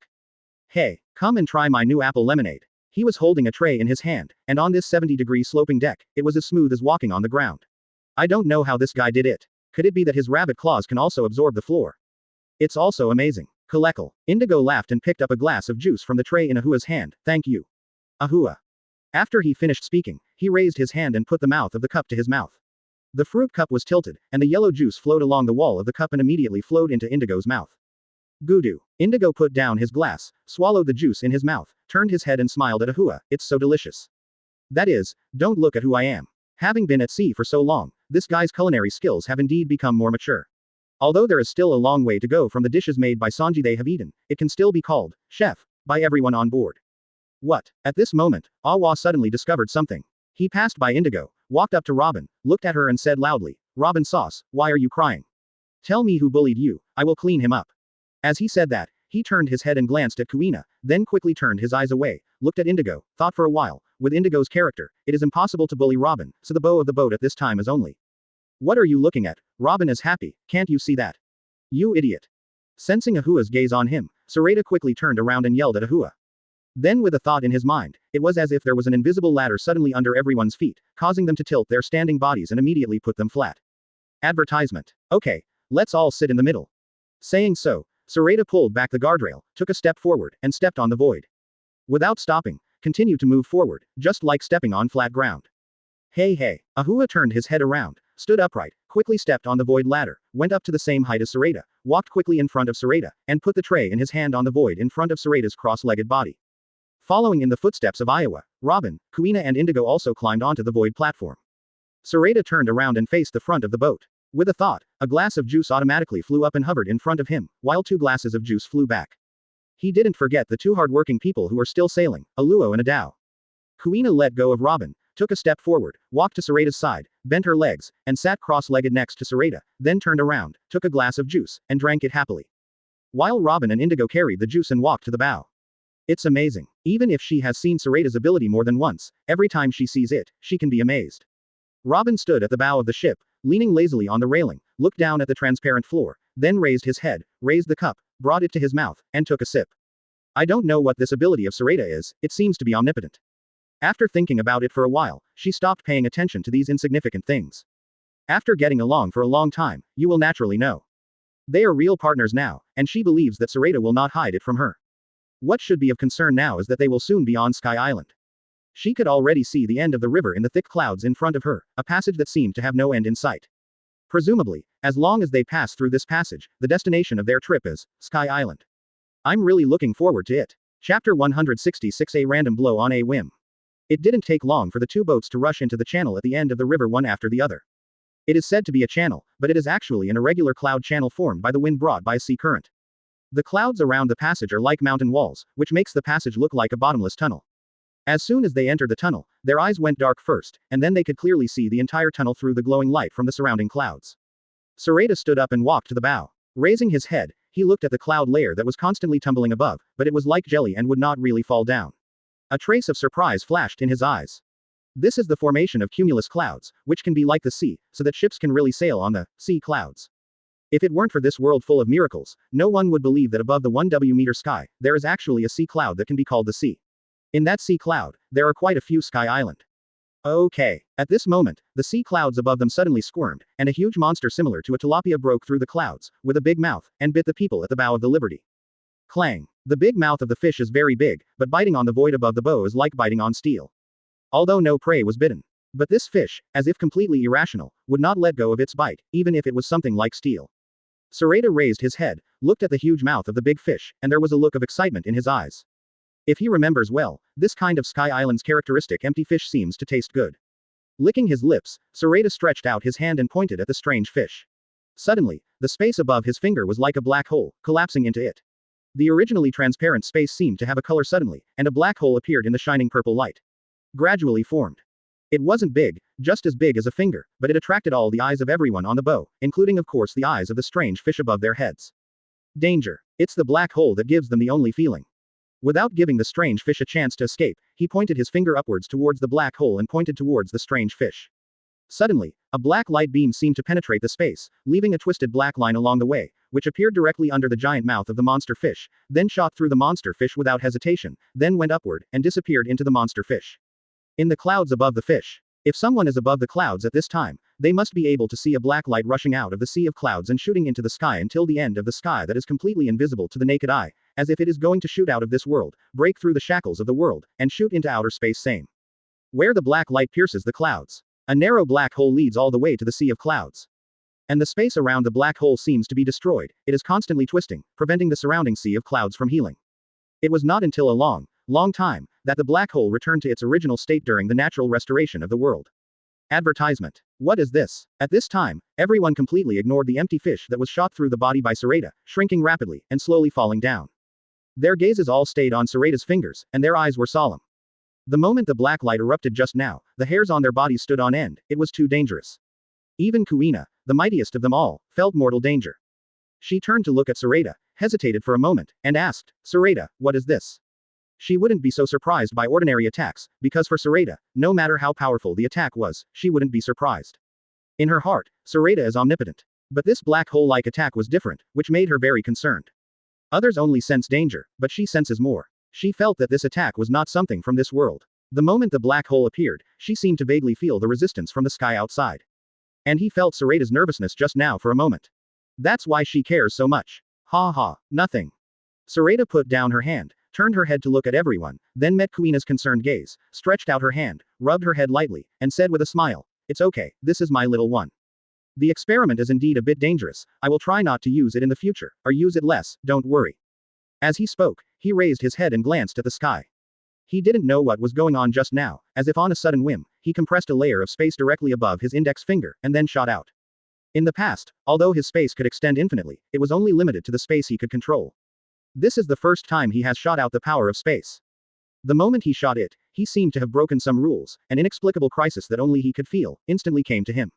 Although he doesn't know what it is. But this inexplicable crisis did exist, but it was like a warning to him, it came and went quickly. To be honest, he didn't believe in God, but this momentary crisis surprised him. He couldn't help but muttered in his heart. If it is not God, what else in this world can give him a sense of crisis? The legendary devil tree, or the real demon, advertisement. Or, Sorata raised her head, her eyes seemed to shoot out into outer space through the thick sea of clouds, and she saw the moon. Alien civilization. He knows that there seems to be a real alien civilization in this world, as if the Aborigines on Sky Island came down from the moon, and Enel will go to the moon in his golden ship in the future. There, many robots were found to be resurrected, and the real space pirates were defeated to dominate the moon. Although these are all the stories that appear on the title page, no one can guarantee that the world he traveled to will not have a chapter of the title page story. Forget it. Don't want to. Sorata shook her head, looking away. It's still early to think about this now, although he did feel the crisis when he condensed the space just now, but the crisis, in his perception, can't threaten his life yet. He will try not to use this stuff in the future. Anyway, it was just a random attempt on a whim, and he didn't expect this thing to be so dangerous. He felt that his casual thing, in this world, I am afraid that there are not many people who can completely follow it. After all, it can be said that this thing is not a thing of this world at all. He saw it very clearly just now. The black light shot through the clouds, not piercing or pushing away, but completely extinguishing the things it touched, even the world. Automatic repairs take a long time to complete. It can be said that this thing is a completely unreasonable, super powerful attack method that can easily break the rules of this world, and belongs only to him. Sorata lowered her head and reached out to catch the empty fish-like tilapia that floated down. At this time, Kongyu no longer had the original ferocious look, his eyes were white, and there was a black spot on the top of his head that was so small that he couldn't find it, running through his entire body, making this guy die unbearably dead. Holding it in his hand, it looked like 4 or 5 caddies. Sorata threw it back to Awa. Awa, I'm entrusting this to you. Hurry up and cook it. Let's have a good taste. This Sky Island specialty is delicious. Okay. Ahua came back to his senses, took the fish, looked down curiously, then turned around, his body quickly turned into a rabbitman, and headed towards the kitchen. Hearing Sorata's words, everyone came back to their senses. Although I still have doubts in my heart, Sorata is their captain, and this extremely dangerous attack was sent by Sorata, so it is a good thing for them, why are they wondering? Therefore, everyone who came back to their senses continued to do what they should do, and it was no different from before. Only Kuina, who was the closest to Sorata, could feel the seriousness and tension of Sorata just now, although it was only for a moment, she still sensed it. So even though Sorata said it was okay, she didn't let go of her hand, but held it tightly with Sorata. Sorata lowered his head, looked at Kuina, and said nothing, but there was a gentle smile in his eyes and face. This is the heart of a loved one. Here, only Kuina can feel his instant change.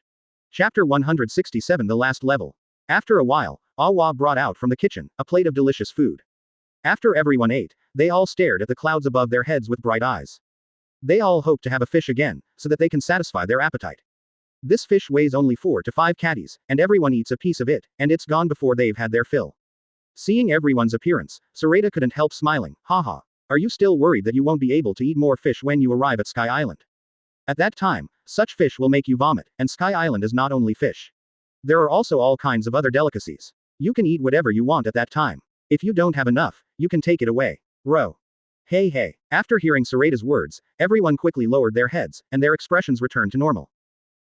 It's a bit embarrassing. But after thinking about the delicacies that Sorata said, everyone couldn't help swallowing and licking their lips. After all, the ingredients that are fresh, delicious, and encountered for the first time are always unforgettable. After eating too much, naturally I won't think about it too much. Just like when they first entered the Grand Line, they always ate all kinds of sea fish in the Grand Line at the beginning, but after eating too much, it was like chewing wax, so when sailing at sea, most of their meals were actually some fruit, and the usual beef or pork sold on the island. Although I have eaten these meats for half my life, I have already gotten used to eating them. If I don't eat them for a long time, I miss them so much. Otherwise, even if they caught some special fish and eaten fish, they would let them go. This is a common problem of human beings. Often sometimes very in love, but like the new and dislike the old. I always want better, but forget that these fish are also particularly amazing. Light. At this moment, Ahua looked ahead and stood up suddenly. Everyone heard the sound and quickly turned their heads to look forward. Far ahead, a beam of golden light was shooting into the passage through a white dot. In fact, as they got closer to the exit, the surrounding clouds were also telling them that they were approaching. Advertisement. Because there is more light in the clouds and it is brighter. After a while, the sailboat in front rushed out of the tunnel first. Not long afterward, the Liberty was also against the light, and under the closed eyes of everyone at the bow, rushed out of this last but safest way to heaven. The people who had just rushed out of the tunnel were blinded for a moment, and then the sky brightened, the sky above their heads was blue and clear, and the sea of clouds around them was like a real sea surface, surging with the wind, forming a waves. Standing on this empty, Endless sky. People can't help but feel a sense of pride, because they really came to the sky above 10,000 meters, the legendary sky, even though they haven't seen the real Sky Island, but this mood of conquering nature still made everyone cheer loudly the moment the boat rushed up. The ship is still sailing. Sorata turned her head, took out the phone bug in her trouser pocket, turned on the switch, and said to the phone bug, Adao, turn and follow the sailboat ahead, we are not out of danger yet. To understanding. Sorata put the phone bug in his trouser pocket, turned around and walked towards the bow. As early as the moment he came up, he put away the field, so everyone felt the wind and the breath of nature again, which is why they were so excited. At this time, they are sure that they are not out of danger, and they can only be safe if they leave this heavenly road. As early as when they were still on the sea, they saw a waterfall falling from the clouds. The waterfall that I want to come to is this sky road, so there must be a waterway that goes straight down in front to let the water on this sky road fall. Under Adao's control, the Liberty turned around immediately, and then, under the power of the propeller behind it, it rushed out of the current of the sky. It landed safely on the sea of clouds next to it. The Liberty, which had just landed on the sea of clouds, sank for a while, and didn't stop sinking until the draft was more than twice that of the sea. It seems that although the sea of clouds is also a sea, there is still a gap between the buoyancy of this sea and the real sea surface. If a fully loaded freighter came up, it might sink directly. But those are all metaphors. Without that warrior, he would challenge the heavenly road with a full load of goods. That's not stupid, it's courting death. Ha ha. Far away, Sorata walked to the bow, leaned her upper body forward, put her hands on the guardrail, and raised her head to look at the sailboat in front. These guys even broke the mast in the middle, and they don't know how they rushed out of the water on the sky road. Advertisement. No matter how they get out, they cannot escape the fact that they will go to the real heaven. I saw that the sailboat in front was moving slowly under the influence of the wind. Without the power of the rising current and only one sail left, how could they possibly outrun the Liberty? Just when the two ships were chasing and fleeing, they quickly drew closer. The sea of clouds suddenly, violently rolled over, and black shadows were quickly passing under the sea of clouds, making the sea of clouds tremble like a boiled lake, and even the waves were covered by black shadows. Messed up. Bang bang bang. Regardless of whether it was the sailboat in front or the Liberty, huge water pockets emerged from the sea of clouds around the ship, and then the water pockets shattered, dots of water splashed in the sun, shining with colorful rays of light. However, this originally very beautiful picture was destroyed by a few huge and various empty fishes rushing out of the water bag. These empty fish are not like the one they met in the tunnel, but are much larger. One can be compared to the size of their boat, and one of them is an octopus-like empty fish with waving tentacles that is really a shadow. The sky blocks out the sun. Oh, Sorata raised his head and looked at the many skyfishes that completely blocked the sun in the sky, jokingly said, this is the last level to go to Sky Island. Haha, it's really special. As he spoke he licked his lips. Gudu. Everyone on the bow swallowed their saliva. No, I was still talking about not enough food in the tunnel before, but I didn't expect these empty fish to come to my door automatically as soon as I came up. At this moment, with a bang, Arlo jumped off the mast and stood on the deck of the bow. He raised his head and looked at the empty fish around him. A cold light flashed in his eyes. He pulled out the dark hound and raised his gun. To an empty fish like an eel. Don't shoot. Just when he was about to shoot, Ahua stepped forward to stop him. These are delicious foods. Don't be ruined by a fool like Aluo. They all knew the power of the dark hound. With this shot, the empty fish would lose a large piece. You must know that empty fish is different from fish on the sea. These empty fish will leak air if killed, which makes these guys look huge, but they don't actually have much meat. For big eaters like them, these empty fish around them really don't know if they can fill their stomachs. Chapter 168 Sailing is not for one person alone. Not to shoot. Aluo turned his head and glanced at Awa suspiciously. On the boat, he and Adao had never eaten empty fish, so they didn't know the deliciousness of empty fish. But since Awa asked not to shoot, he didn't need to make any effort, so he put down the gun silently and turned to look at Sorata. He knew that with Sorata around, these empty fish wouldn't be able to harm the Liberty one iota, so he didn't care about the huge mouth that was quickly coming towards them. Without making him wait for long, a domineering aura swept past them, heading directly towards the surrounding empty fish. The surrounding space became quiet, and all of Kongyu's movements seemed to be frozen, even the surrounding wind stopped in the air. Call. In just a split second, the surrounding space returned to normal, the wind continued to blow, the sea of clouds continued to swell, and the huge empty fish biting towards the Liberty had their eyes white, and their bodies seemed to have lost their strength, scrambling to smash down towards the Liberty in the middle. Awa, I leave it to you. With a thought, Sorata stopped the empty fish that fell from all around outside the Liberty, then turned her head and said to Ahua, leaned her back on the guardrail of the bow, took out a wine gourd and started drinking. What are you doing? Aluo raised his head to look at the air fish that had passed out completely, and looked back at Ahua, wondering, are these empty fish delicious? It is only for this reason that Sorata and Ahua can go to war. You'll know later. Haha. Awa pulled out a hatchet from behind, kicked his legs on the deck, and his body immediately shot upward like an arrow off the string. Space Realm stops Kongyu, but it doesn't stop Ahua, so Ahua's body easily appears beside Kongyu. Although his body is too small compared to these empty fishes, the way he is holding a knife at this time makes people know that he is the butcher at this time, and these fainted empty fishes are the ones on his chopping board. The fish, or the fish that can't be boarded. So Awa killed very quickly. One by one fish was killed by him, then shrunk rapidly, and then released by Sorata from outside the space domain. Since there were a lot of fish, everyone came to help. Even Adao, who was in the wheelhouse, ran out after stopping the boat and picked up a fish that was 2 or 3 times bigger than his body. It was huge and flat like a fish. A fish like a steel plate walked towards the kitchen. After Awa finished killing the fish, Sorata took back the field. Advertisement. The sailboat in front was still fighting with the surrounding empty fish, and from time to time, a roar could be heard coming from the front. It must be very difficult for them. At first glance, you can tell that this is the lair of the empty fish. These guys are waiting at the exit of the upwelling current, just to eat all kinds of food that the upwelling current brings from the Qinghai Sea below. So as long as you don't leave this sea of clouds, the empty fish below will rush out continuously, crushing any ships that dare to step into this sea of clouds. But these empty fish were not fools. When they came up, they all subconsciously avoided the liberty, as if there was something terrifying there that they couldn't afford to mess with. All of a sudden, the sea of clouds around the liberty became a forbidden area for these empty fish, and the sailing boat in front was miserable. If the empty fish didn't come from the liberty, they all rushed to them. If their boat is still intact, it's okay to say that as long as one wave of empty fish is repelled, they can quickly leave this sea of clouds with the speed of the sailboat before another wave comes. In the thunderstorm area, the main mast of the ship was cut off by a huge thunderbolt. So even if they wanted to run at this time, they couldn't run away. After their physical strength is exhausted, it will be time for them to be buried in the belly of the fish. On a dilapidated sailboat, Cologne, who turned into a mandrill, kept fighting with the empty fish that appeared around him, with blood-red eyes. Although these empty fish are not as powerful as sea kings, they can't stand much. And now their boat has become like this again, so it's no wonder that his expression is becoming more and more anxious and irritable. After killing an empty fish again, Colin looked at the rear of their boat through the gap exposed by the death of the empty fish. It's okay. Compared with the silver hair behind him, he would rather face these empty fish all the time. Originally thought that they would be able to fly freely on Sky Island, but they didn't expect the silver-haired group of Liberty to come directly towards them. Looking at the approaching Liberty, Cologne was filled with fear. You must know that although the guy behind is also a pirate, he is the most vicious type of pirate who kills other pirates. Looking at his own boat, and then at the boat of the silver-haired gang, he had the urge to cry. It's so unfair. It is also a ship that came from the sea below through the Sky Road. How can the Liberty be unscathed, but their ship is about to fall apart? It's not fair. It's so unfair. Advertisement. Whether it is fair or not is actually his imagination.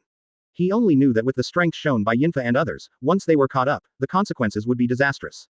That's why he was relieved to see Liberty parked behind.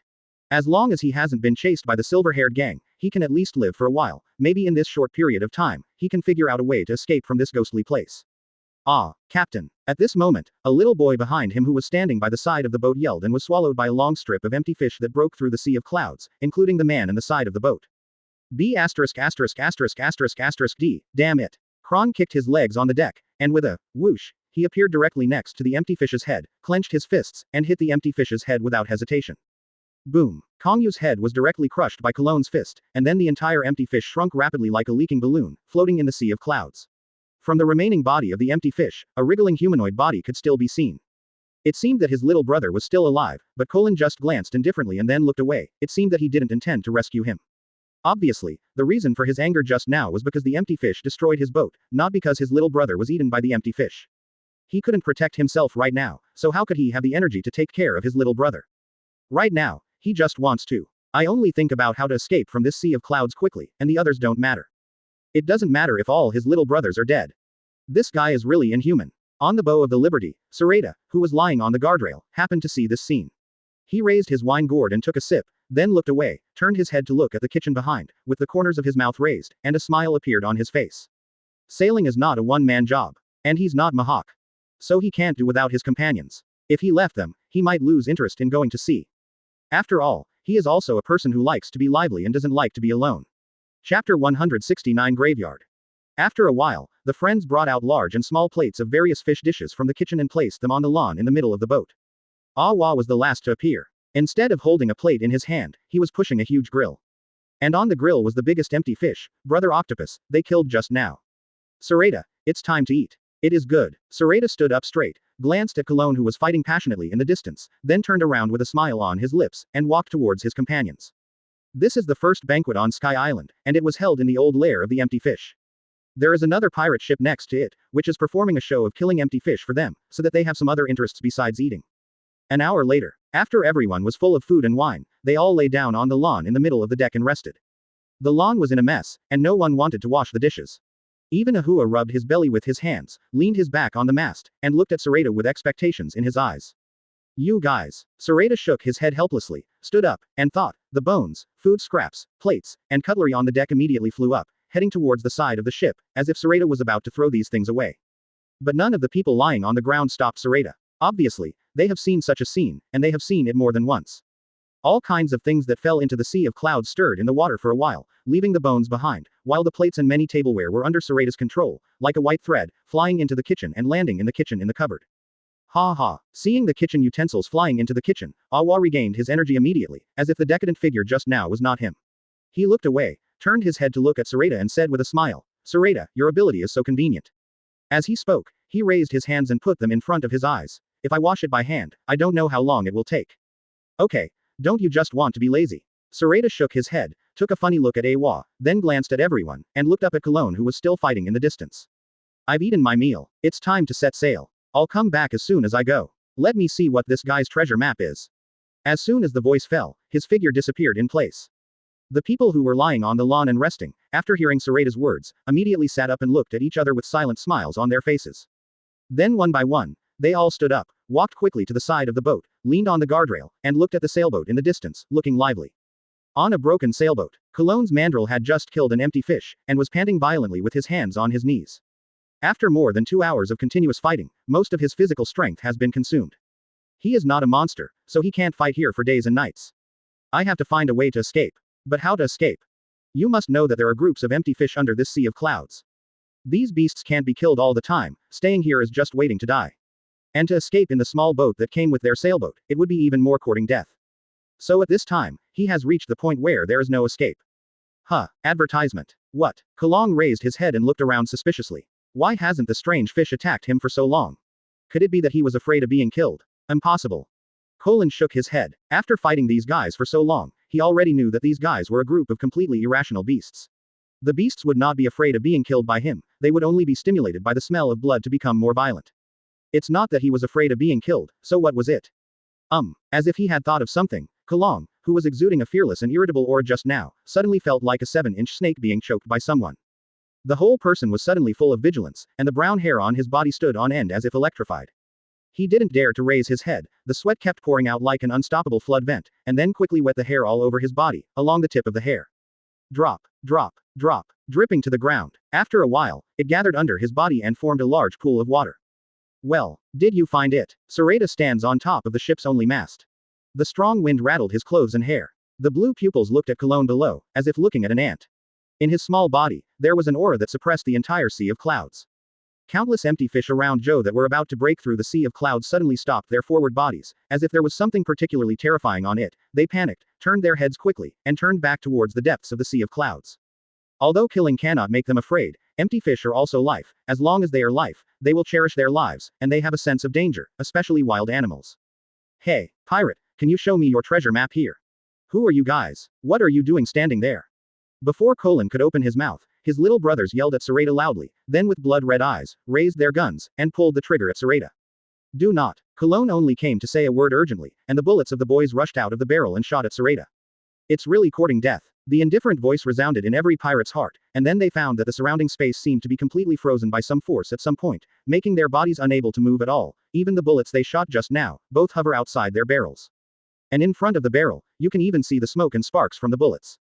Of course, these are all fixed in the distance. Only then did they know that they seemed, possibly. It provoked a very terrifying existence. Boom. The sound of feet hitting the deck, ignoring the pirate minions who were fixed in place around them. Advertisement. Sorata walked straight towards Colin. As he approached, Kron finally turned his head and raised his head to see Sorata's face clearly. It is indeed as beautiful as the pictures in the newspapers. No, it should be said that he is even more handsome than the one on the news. His body was very big at this time, but he didn't dare to look at Sorata at the same level, so he could only turn back into a human body, bent down, raised his head and said to Sorata, Silver hair, we don't mess with the river, the treasure map you want I can give it to you, but you. He paused slightly at this point, and then pleaded, can you please let us go? I promise, I will go back to Qinghai immediately, and I will definitely not reveal that you have obtained the treasure. After speaking, he stared at the approaching Sorata with a worried face. At this moment, he still thought that Sorata could let him go. But, Sorata looked down at Cologne, a flash of remembrance flashed in his calm pupils. Looking at this guy's appearance, he thought of Bada, and he didn't know how that guy had been in the past few months. Bass Island should have been completely construction is complete. It won't be long before the small islands of the Grand Line will be able to hear the news of Bass Wine again. Although he thought of Bada, the guy in front of him was completely different from Bada. Bada's quest to survive is that he cannot die. He is not for himself, but for his country. This guy is completely afraid of death, that's why he begged him so humbly. If he really let this guy go, this guy won't change anything for the sake of the treasure. What should be is what it should be.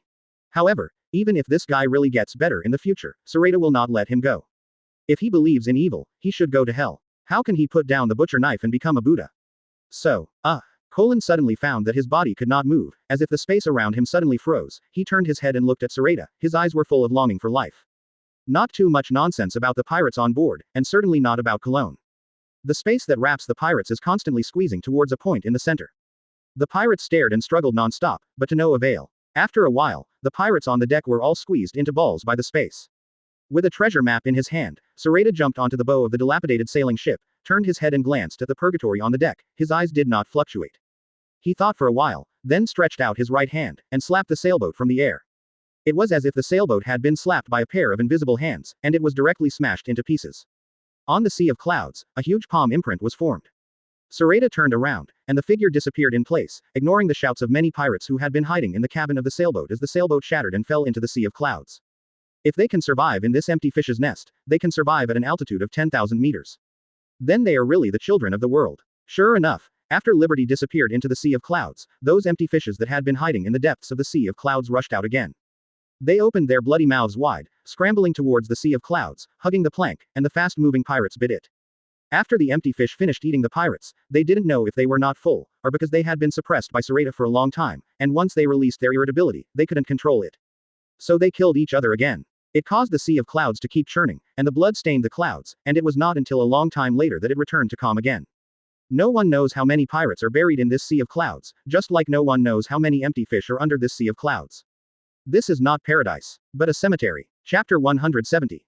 Sorata and the others were completely unaware of Sora's riot. They have completely left the sea of clouds at this time. After leaving there, the sea of clouds seemed to be really safe.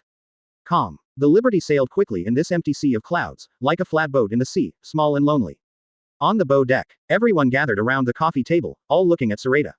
Gudu. Adam's apple slipped. Sorata swallowed the wine in his mouth, put down the wine gourd, and looked up at everyone. Then he took out a piece of old yellowed parchment from his pocket, and threw it on the coffee table.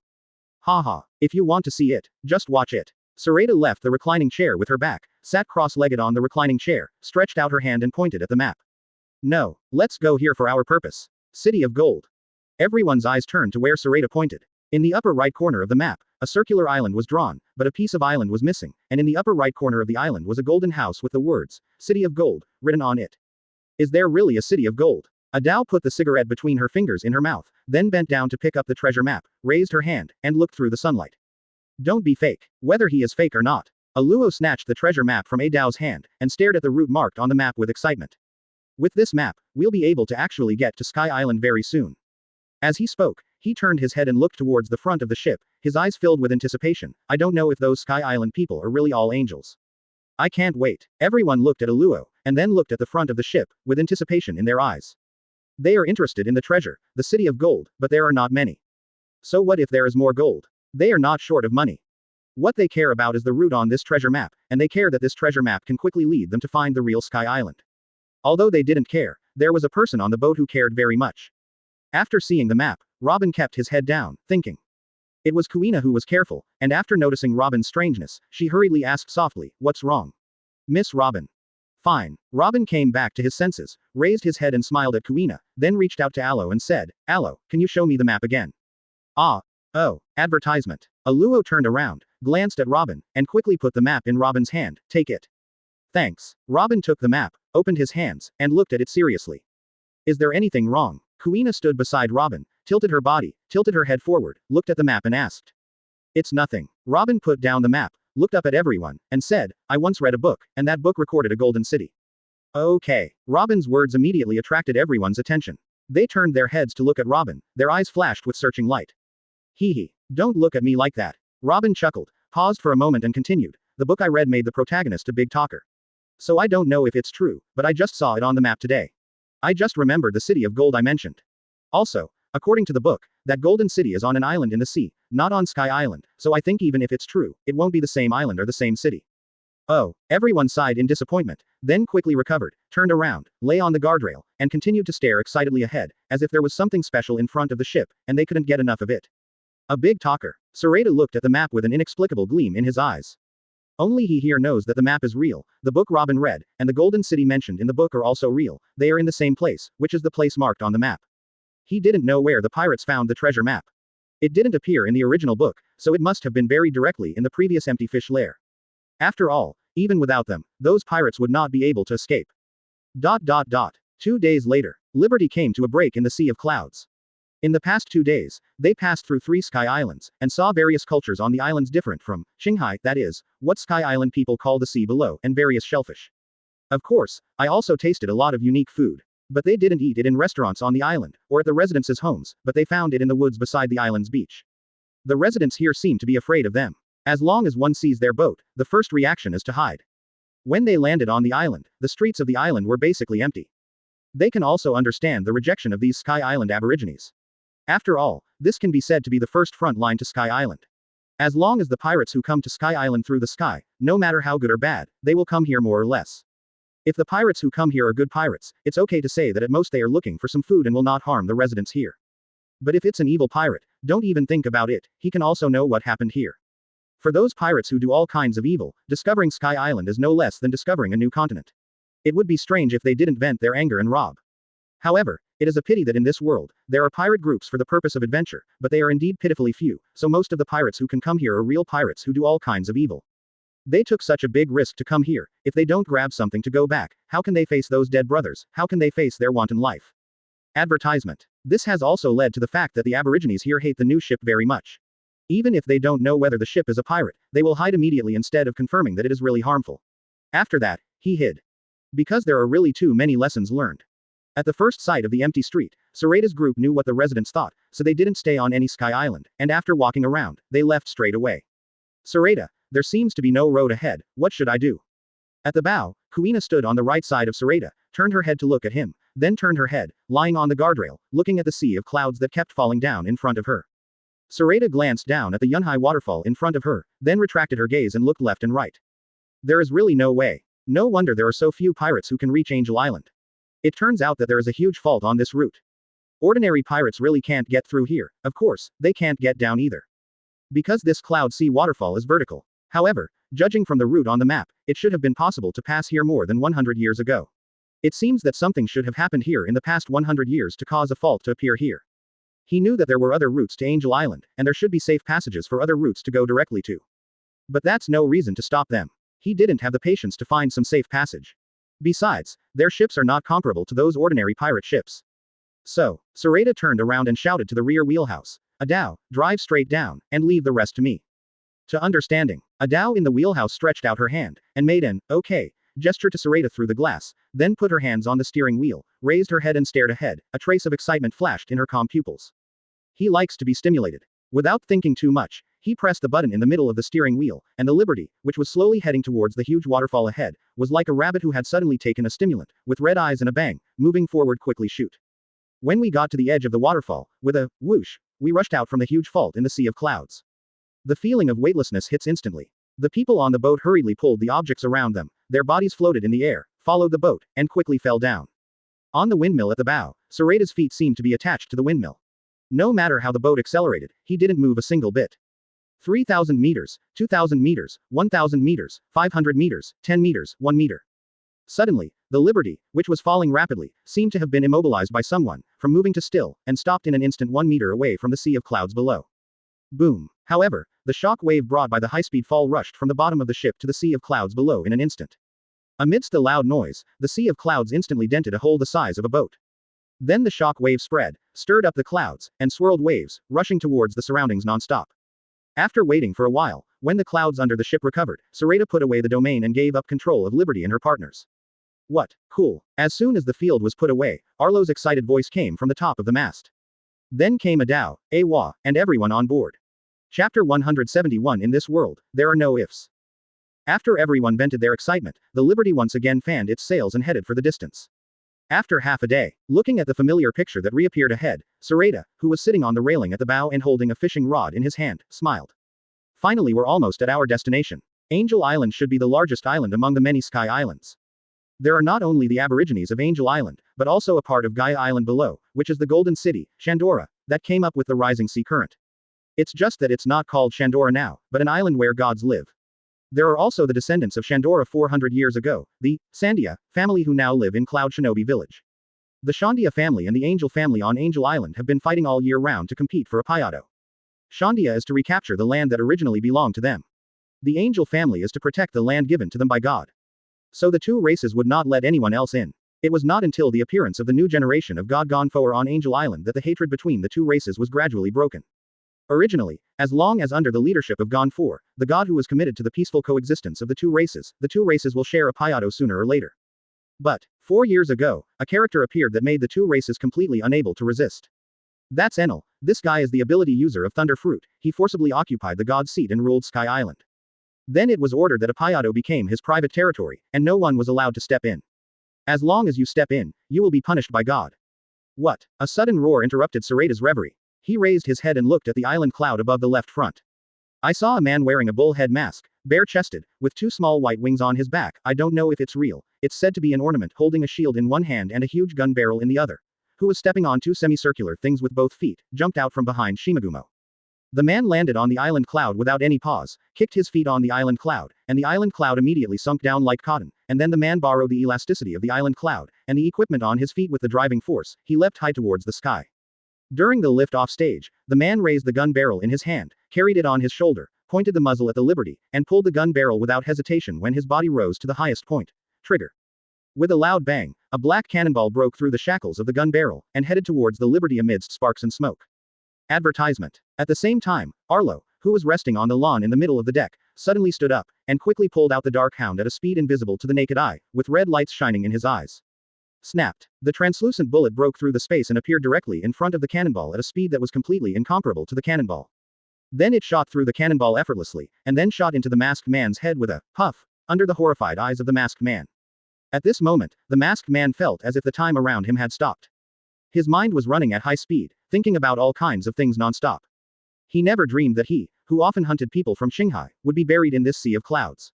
In the past, whether it was a pirate, or someone else, or a marine wearing a white uniform, whenever you met him, you would be hanged and beaten by him, and then bombarded by his incendiary cannons. The broken ship sank into the sea of clouds. As long as it wasn't for the old god who got in the way, now the lonely old man came to stop him, nothing would change. But, feeling the piercing pain in his head, Wei Bo's eyes flashed with overwhelming unwillingness. He, War Ghost Vipa, a Sandia warrior, is a descendant of the legendary Sandia warrior Karl Gala. On his shoulders, he still shoulders the mission of leading the tribe to regain their homeland, Apayato. How could he die here so easily? However, no matter how unwilling it is, when facing Arlo, whose strength can be said to be very different, when he appeared and fired shells at the Liberty without hesitation, and Sorata did not respond, in fact the ending is already doomed. If you want to blame him, you can blame him for not knowing his own strength, for being too arrogant, too conceited, and too impulsive towards the people from Shanghai. Even if his personality was a little softer, he would first distinguish between good and bad, distinguish the gap in strength, and then act. It would not be such an ending. But, in this world, there are no ifs. In his life, he should have killed quite a few people, and he never gave others a chance to beg for mercy, so. Boom, boom. There were 2 explosions, one in front and one in the back. Completely ruined this, the strongest warrior in this generation of Sandia. No matter how unwilling and ambitious he is, he can only disappear with the fire. Advertisement. Sorata tilted his head, his face and eyes reddened by the flames. There was no fluctuation in the pale blue pupils. Even if he sensed Weber's presence long before he appeared, even if Weber was wearing a mask, Sorata would still know who he was. If it was before, Sorata would still think about whether to show mercy. After all, strictly speaking, this guy is not a bad guy. But, after going through so many things, since the last time he greeted Marine, he will never again point at them with guns and weapons, and attack them. Show mercy. Good or bad, good or evil. Now that you have raised your weapon and fired, you have to bear the consequences of shooting. Do you really think anyone can shoot them all? Besides, this guy is not a Marine. For those Marines who really uphold justice and protect civilians, he may still hesitate when he meets them, but he will not hesitate for the slightest about these people who don't know what they are. And this guy is not considered a commoner. For civilians, he will not do it. After all, When civilians saw them for the first time, they picked up weapons for a sense of security in their hearts and for self-protection, and there was nothing wrong with that. Who told them that they were wanted criminals wanted by the world government and marine? Who told them to be bad guys in the hearts of common people? Unless one day, the adventure group in his heart can really be recognized by the world, otherwise, no matter how many good things they do together, in the eyes of people who don't know them, they are born with nothing to do with justice. Just bring your own badass halo, it's useless for anyone to come. After experiencing many things, he is no longer the 30-year-old programmer who lived in a peaceful age in his previous life, nor is he the innocent, righteous guy who thought he was just when he first went to sea. At this time, he is a real adventurer who pursues freedom, pursues adventure, and travels around the world. He is also a world-leading powerhouse. He never thought of himself as a pirate, even if the whole world thought he was a pirate. For this point, he can clearly distinguish it, and he will remember it firmly, and he will persist in it for the rest of his life. Because of people, sometimes as long as the position changes and the belief changes, it really changes. He didn't want him to become a real pirate one day. Chapter 172 Sky Night, Gone Fall. Old man, aren't you coming down for a chat? Sorata withdrew her gaze, raised her head, looked at a cloud shaped like a chicken leg in the sky, and shouted softly with a smile on the corner of her mouth. The voice was not loud, but it reached the ears of an old man wearing armor, a black cloak, and a long white beard behind the chicken leg cloud in the sky. The old man held a huge spear in his hand, and stepped on the back of a pink-skinned bird with black Madara spots. The old man looked at the direction of the fire from below, his eyes were full of thoughts. The strongest warrior of this Sandian generation, War Ghost Weber, is he dead? Die so easily. Since Enel snatched his god position 4 years ago, he has been hiding on a small island cloud outside the sky, working as a professional mercenary. It is to help the people from Qinghai, to help them stop the attack of Sandia or Empty Fish. In the past few years, he and Weber have also played against each other many times. Although Weber will be repulsed by him every time, it does not mean that Weber is weak. On the contrary, this guy is a descendant of the great warrior, Karl Gera, and he is described by his fellow clansmen as a ghost-like terrifying person, but he is actually a very powerful guy. However, it was such a powerful guy who was killed with a single shot when he faced the ship below. Didn't even hide. Do not. It should be impossible to hide at all, so he died. Hee. Old man, do you want me to ask you to come down? At this moment, Sorata's chuckle sounded again in the old man's ears. It was this light laughter that interrupted the old man's thoughts. He looked back, his face was serious, he hesitated for a moment, and he still lowered his head and said to the bird below him, Pierre, since people have found us, let's go down see you. Skin. Pierre yelled, flapped his wings, and swooped down. Breaking through the clouds, the strong wind hit, and the sound of the wind kept humming in my ears. And the old man on Pierre's back stood firmly on Pierre's back as if his feet had taken root. Without the cover of the clouds, his eyes fell on the Liberty for the first time. His gaze first glanced at Arlo, who was closing his gun in the middle of the deck, and then quickly looked away. That one is the shooter who killed Weber. Advertisement. Even he felt a fatal threat from the opponent. He then looked towards the bow of the ship. Okay. His eyes froze. Another one. A blue-haired little girl who was more dangerous than the gunman gave him just now was lying on the deck chair at the bow, sucking juice and reading a newspaper. On a knife rack next to her recliner, there were 2 long knives, one black and one white. But the black-haired woman on the reclining chair on the other side of the little blue-haired girl didn't give him any sense of danger. But the handsome man with a fishing rod sitting on the guardrail in front of the girls gave him a very strange feeling. The man didn't have any aura. Apart from his outstanding appearance, he didn't feel any danger from the man. But it was this man who was not in any danger, but the old man's already dignified expression was full of tension. He had seen such a man in his life. And only once. Although the handsome man below is completely different from the man he used to be, but the special temperament that can't feel the momentum at all, but is very eye-catching, is actually the same. And the man who used to be was the most powerful person he had ever met in his life. Including the current god Enel. The strongest in every sense. Therefore, as long as the handsome man below is not an ordinary person, he should also be an unpredictable and powerful person. And how could a man with this temperament be an ordinary person? For such a strong man, he did not dare to neglect in the slightest. Because such a strong man already has the ability to destroy the entire Angel Island.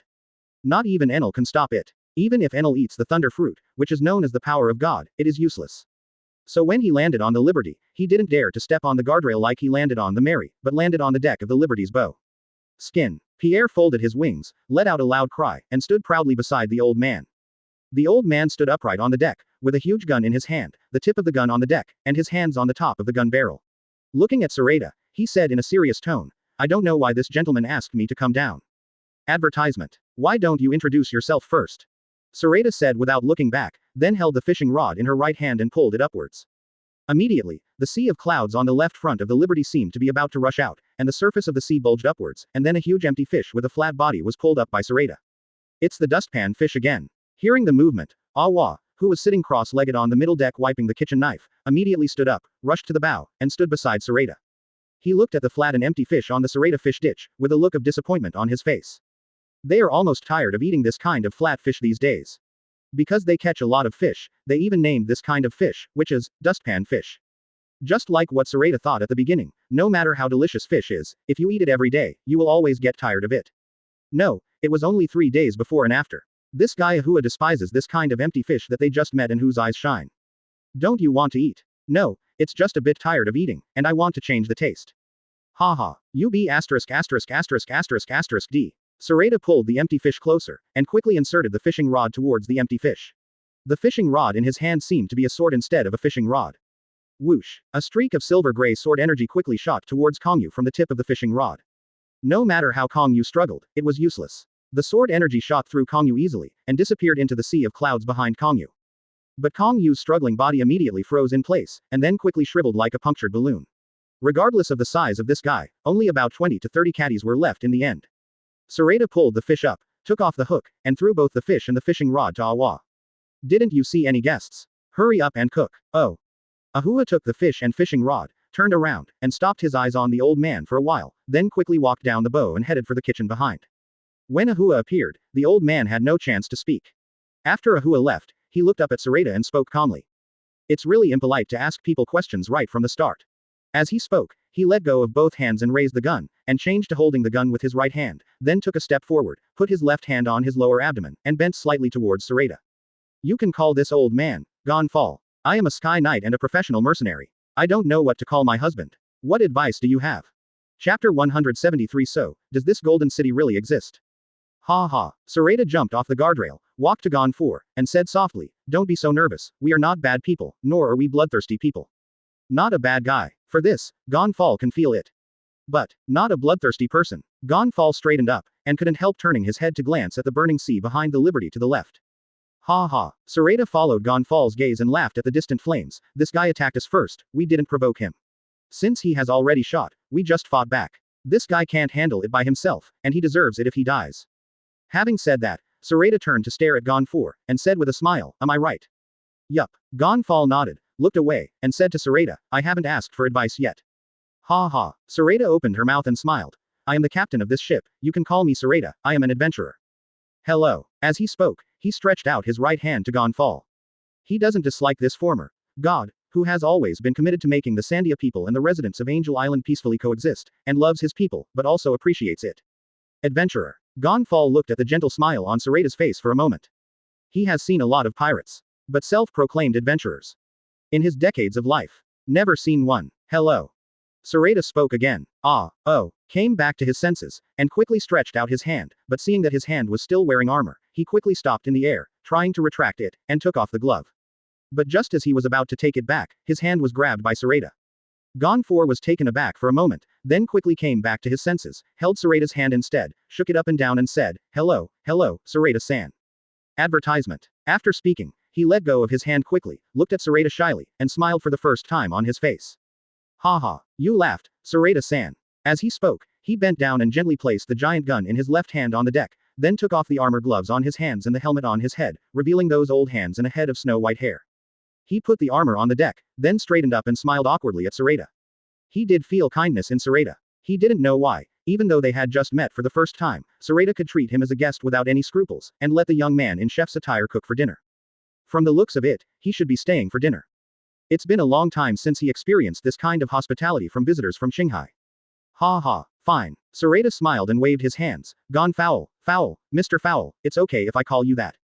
For such an old man who can be their grandfather, he can't speak directly by his name, so let's just call him old man. Hey, Sorata-san, you can call me anything. Correct. At this time, Gonfall had completely let go of the tension in his heart. He looked at Sorata and asked again, I wonder what Sorata-san asked me to come down. Actually, it's not a big deal. I just saw you flying in the sky, old man. You must be a local here. Okay. Gonfall nodded, and then, I just want to ask about the situation here. After all, we are all from Shanghai, and we are very interested in Sky Island. Especially our destination this time. Destination. Yup. As Sorata said, she walked to the tea table next to the recliner, bent down and took out the treasure map from under the tea table, placed it on the tea table, and then turned her head to signal Gonfall to come over. Although he knows everything about Gonfall and Sky Island, his companions don't. It is somewhat strange to know the information about Angel Island and Apiato from his mouth. So as soon as he felt Gonfall's breath, he couldn't help calling him down. No matter how this guy is the former god of Angel Island, maybe he can learn some information from him that is not in the original book. Hey, this is our destination. Sorata straightened up, pointed to the location of the Golden City on the map, and turned to look at Gonfall. Advertisement. At this time, both Kuina and Robin also stood up, looking at Gonfor, waiting for him, and explaining their doubts. Especially Robin, the thirst for knowledge in her eyes is almost overflowing. Gonfor followed Sorata's finger and looked at the map. When he saw the location of the Golden City marked on the map, his expression was confused at first, and then suddenly changed drastically. Because of this position, even his former god didn't know about it. The ruins of Shandora are very large, and everyone knows it, whether it is the residents of Angel Island, the Shandia, or the people brought by Enel. Because the ruins are there, but for the legendary Golden City, no one knows where it is. I didn't expect to see it on this treasure map now. Are you looking for gold? Gonfall straightened up, turned his head to stare at Sorata, and said in a serious tone. Yes and no. Sorata put away her hands, turned around, and sat down on the reclining chair. Then, with a thought, a chair flew out from the cabin below and landed behind Gonfall's body. Sit. Sorata held out her hand to signal Gonfall to sit down and said. Gonfall looked at the chair with a trace of curiosity in his eyes, but he didn't ask any further questions. After all, they were not familiar with each other. After Gonfeur took his seat, Sorata smiled at Gonfeur again. Haha. Uncle Feur, look at you, why do you have such a serious expression? Do you think that with our strength, if we really go to that Golden City, can anyone stop us? Okay. Gonfeur was taken aback, then the corners of his mouth rose slightly, and a smile appeared on his face again. I was too nervous, after all, although I have heard of this place. I have never seen it, and that place is not a private place, but a place that has been guarded by a race for generations. In fact, I really don't want outsiders to disturb this place, because these relics are already very fragile. So, does the Golden City really exist? At this moment, Robin, who has always been calm, looked at Gonfall, his eyes flashed with excitement and excitement. Gonfall turned to Robin, hesitating for a moment. Then he nodded and said, well, if the map is real, I think the Golden City recorded on the map should also be real. After all, the Sandia people have always wanted to take back their land and their city. What I want to take back is probably the Golden City recorded on this map. He didn't see any greed in the eyes of Sorata's gang. It seems that they really didn't come for the legendary gold. Instead, I really regard this voyage as an adventure. Too. With the strength shown by Sorata's group, he doesn't know what level it is in Qinghai, but on this Sky Island, in his feeling, no one is qualified to fight with this group. With this kind of strength, if you want to come to Qinghai, he is also a world-renowned powerhouse. This kind of person will not be greedy for gold. Because they are not short of money. Chapter 174 Request. In the next period of time, Gonfall seemed to open the chatterbox, telling them the history of Angel Island and the Sandia people. After Enel came to Angel Island, he took away his god's throne. Even decades ago, I told them about meeting Roger's gang. That said, it was more than an hour. During this period, Indigo came, Arlo came, Adao also came, and even Awa who was cooking came. After listening to Gonfall's words, everyone became more interested in the Island of Gods, Apollodor, and Angel Island. Especially for Robin, who cares most about history, he completely lost his usual calmness and was full of excitement. She can't wait. I can't wait to go to the Golden City and explore the history of the ancestors of the Sandia people.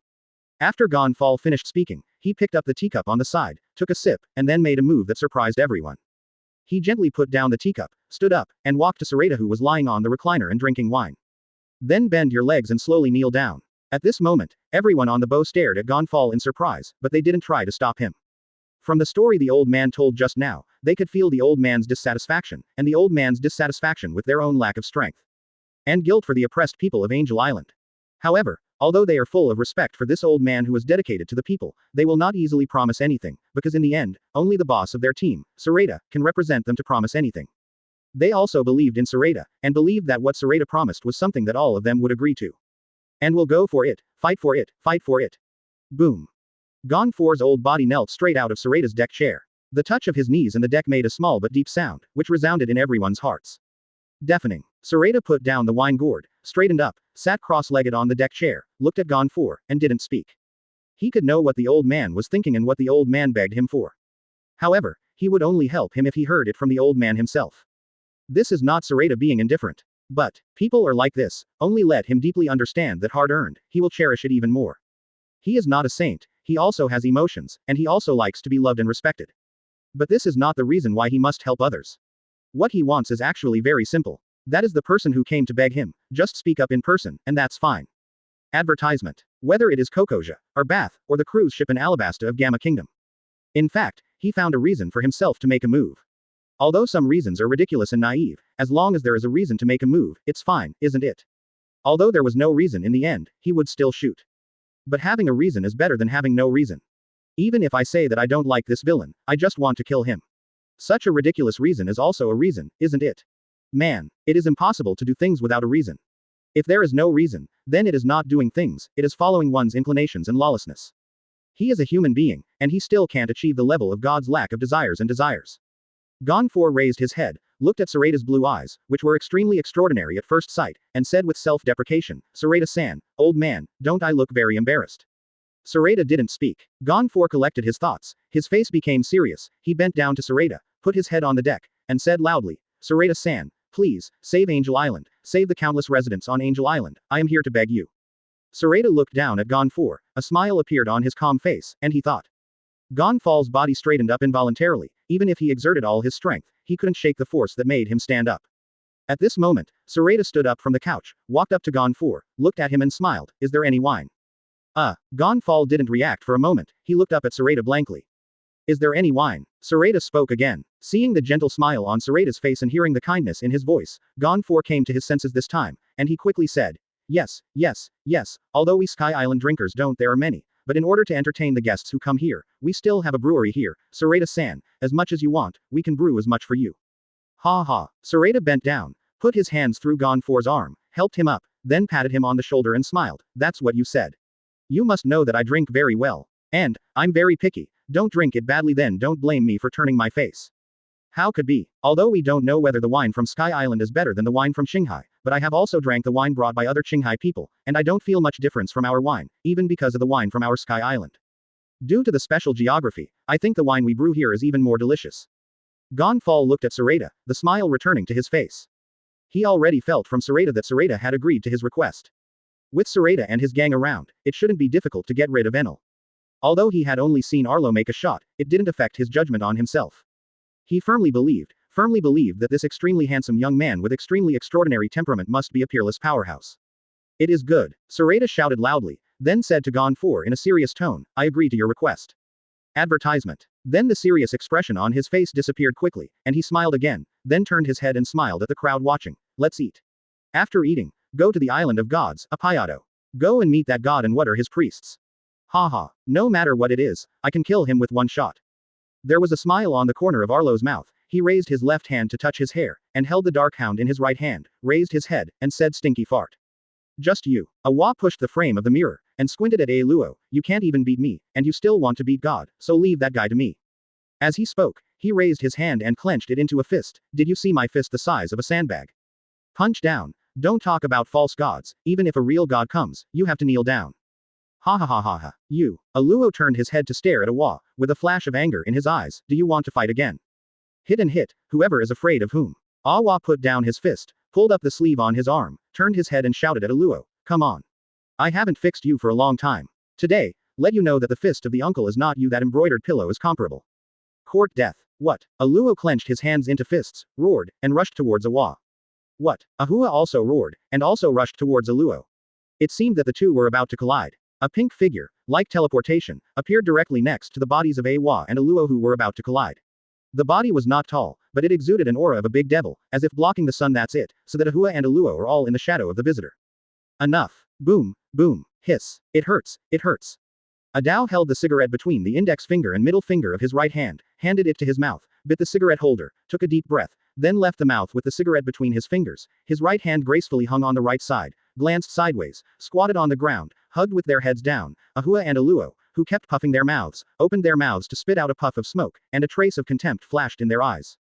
Retarded. Hee hee. Kuina put away her fists, turned her head and smiled at Gonfal. I made the old man laugh. Fine. Gonfal had a smile on his face. You two have such a good relationship. This team gave him a different feeling from all the pirate groups he had seen. I think this is what they said, maybe they really are that, adventure group. Chapter 175 The Gate of Heaven. After drinking and eating, Liberty continues to sail, this time, with Mr. Four leading the way, obviously, their voyage was faster.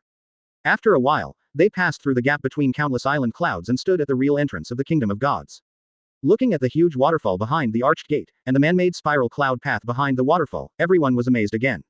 Sorata looked at the English letters above the arched door, a strange light flashed in his pupils. Heaven and 39's gate. The gates of heaven. It really is the way to heaven. At this moment, a very familiar voice and flash of light suddenly came from an open door in the aisle behind the arched gate. Click, click, click. It's the sound of a camera clicking the shutter. Everyone looked down. I saw a wrinkled face, a face like a sour plum, light purple hair tied into two small buns on both sides, wearing a pink t-shirt, with small wings unique to Sky Island people on the back, holding a strange little old lady in her forehand. Camera, snapping shots at them. Okay, Amazon, it's me. At this moment, Gonfall stepped forward, stood by the railing of the bow, and shouted loudly to the old woman below. Oh, Amazon was taken aback, and slowly put down the camera. His eyes swept over the faces of the people on the bow, and finally stopped on Gonfall's face, then chuckled softly. It turns out, it's you, old fellow. Hey, is this another group of fat sheep? Amazon glanced at Sorata's group again, a strange light flashed in his eyes. All right. The smile on Amazon's face disappeared, and was replaced by a businesslike expression. She looked at Gonfall again. Stop talking nonsense, even if you want to pass here, you have to pay a certain fee. It's God's order, you should be very clear. Okay. Gonfall nodded and was about to speak when Sorata cut him off. Sorata leaned on the guardrail, lowered her head and said to Amazon, Grandma, how much is the toll? What will happen if we don't pay? Advertisement. Amazon turned his head and looked at Sorata. An old voice sounded, if you want to go to the upper echelon, each of you needs to pay a national entry fee of 1 billion foot ecostru. This is the law ordained by God. 1 billion. Hearing such a huge amount of money, the three of Ahua stopped doing it immediately, even though they didn't know what this ecrust was, and what was the exchange rate with Barry, but it was just a figure of 1 billion just make them unbearable. They leaned on the guardrail, bowed their heads to Amazon and said loudly. 1 billion, why don't you grab it? Yeah, it's not as fast as you guys. Returning the national entry fee, I think you are robbery fees. Sorata wasn't surprised by the number. 1 billion may seem like a lot, but it is actually equivalent to 100,000 Barry. If it is a real tour, the ticket price is still very affordable. After all, this is the entire One Piece world, the unique and largest Sky Island, the Island of Angels. And there is still a piece of land, and the golden city of Shandora 400 years ago. If they are all open, this ticket is definitely worth it. But although they are here to play, they don't intend to give this money to that so-called god. Because that guy probably doesn't welcome them. So, Sorata said mockingly. What if we don't? No. Amazon looked at Sorata, a sly gleam flashed in his old pupils, and he said calmly, actually, it's okay if you don't give it, you can still go up. The anger of Awa and the three subsided instantly, and they stared at Amazon in bewilderment. You can go up without giving it, why didn't you say it earlier? Speaking of which, they all breathed a sigh of relief, and then smiled at Amazon. Then troubled the old lady, tell us how to get up. This spiral river is obviously not an ordinary waterway, and there must be special means of transportation. Amazon's gaze swept across the faces of the people at the bow for the last time, a strange light appeared in his eyes, and he took out a whistle from his pocket. Put it in your mouth and blow gently. Call out. The sound is not small, crisp and loud. Then the sea of clouds under the Liberty kept agitating as if something was about to come out. Advertisement. Did not keep people waiting. In the sea of clouds on both sides of Liberty, two huge pincers suddenly appeared. The pliers are orange-yellow in color with black Madara spots. I saw that after the pliers were raised to the same height as the Liberty, they opened wide and clamped on both sides of the ship. Then the Liberty rose, and a huge lobster appeared under the ship. The people on the bow showed no panic at the sudden appearance of the lobster. Instead, they lay on the guardrail, stretched out their heads, and stared down with interest. With Sorata around, these behemoths will not be able to get close to the Liberty. If you can get these behemoths close, it will prove that these behemoths are harmless. And Gonfall's words also confirmed everyone's speculation. I saw Gonfall look down at Amazon, then looked away, looked at the backs of everyone, and explained to himself. This is a specialty of Baihai. It is a kind of docile lobster that moves very fast, called express shrimp. It is the exclusive vehicle for this artificial cloud road. We can take it to quickly go up to Baihai above. Haha, very interesting. Adao took a deep puff of cigarette, turned to face Gonfall with a smile and said, I thought the empty fish in Sky Island were all kind of irrational monsters. I didn't expect there to be such a docile guy. Hey. Gonfall stroked his beard, looked at Adao and said with a smile, after arriving at Angel Island, you can still see many things that Qinghai doesn't have. When I think about it, you will definitely sigh that this trip is worthwhile. Well, I believe it. Adao turned her head and stared at the waterfall in front of her, longing flashed in her eyes. They basically didn't stay on the Sky Island they met a few days ago, so naturally they didn't have a good experience of the magic of Sky Island.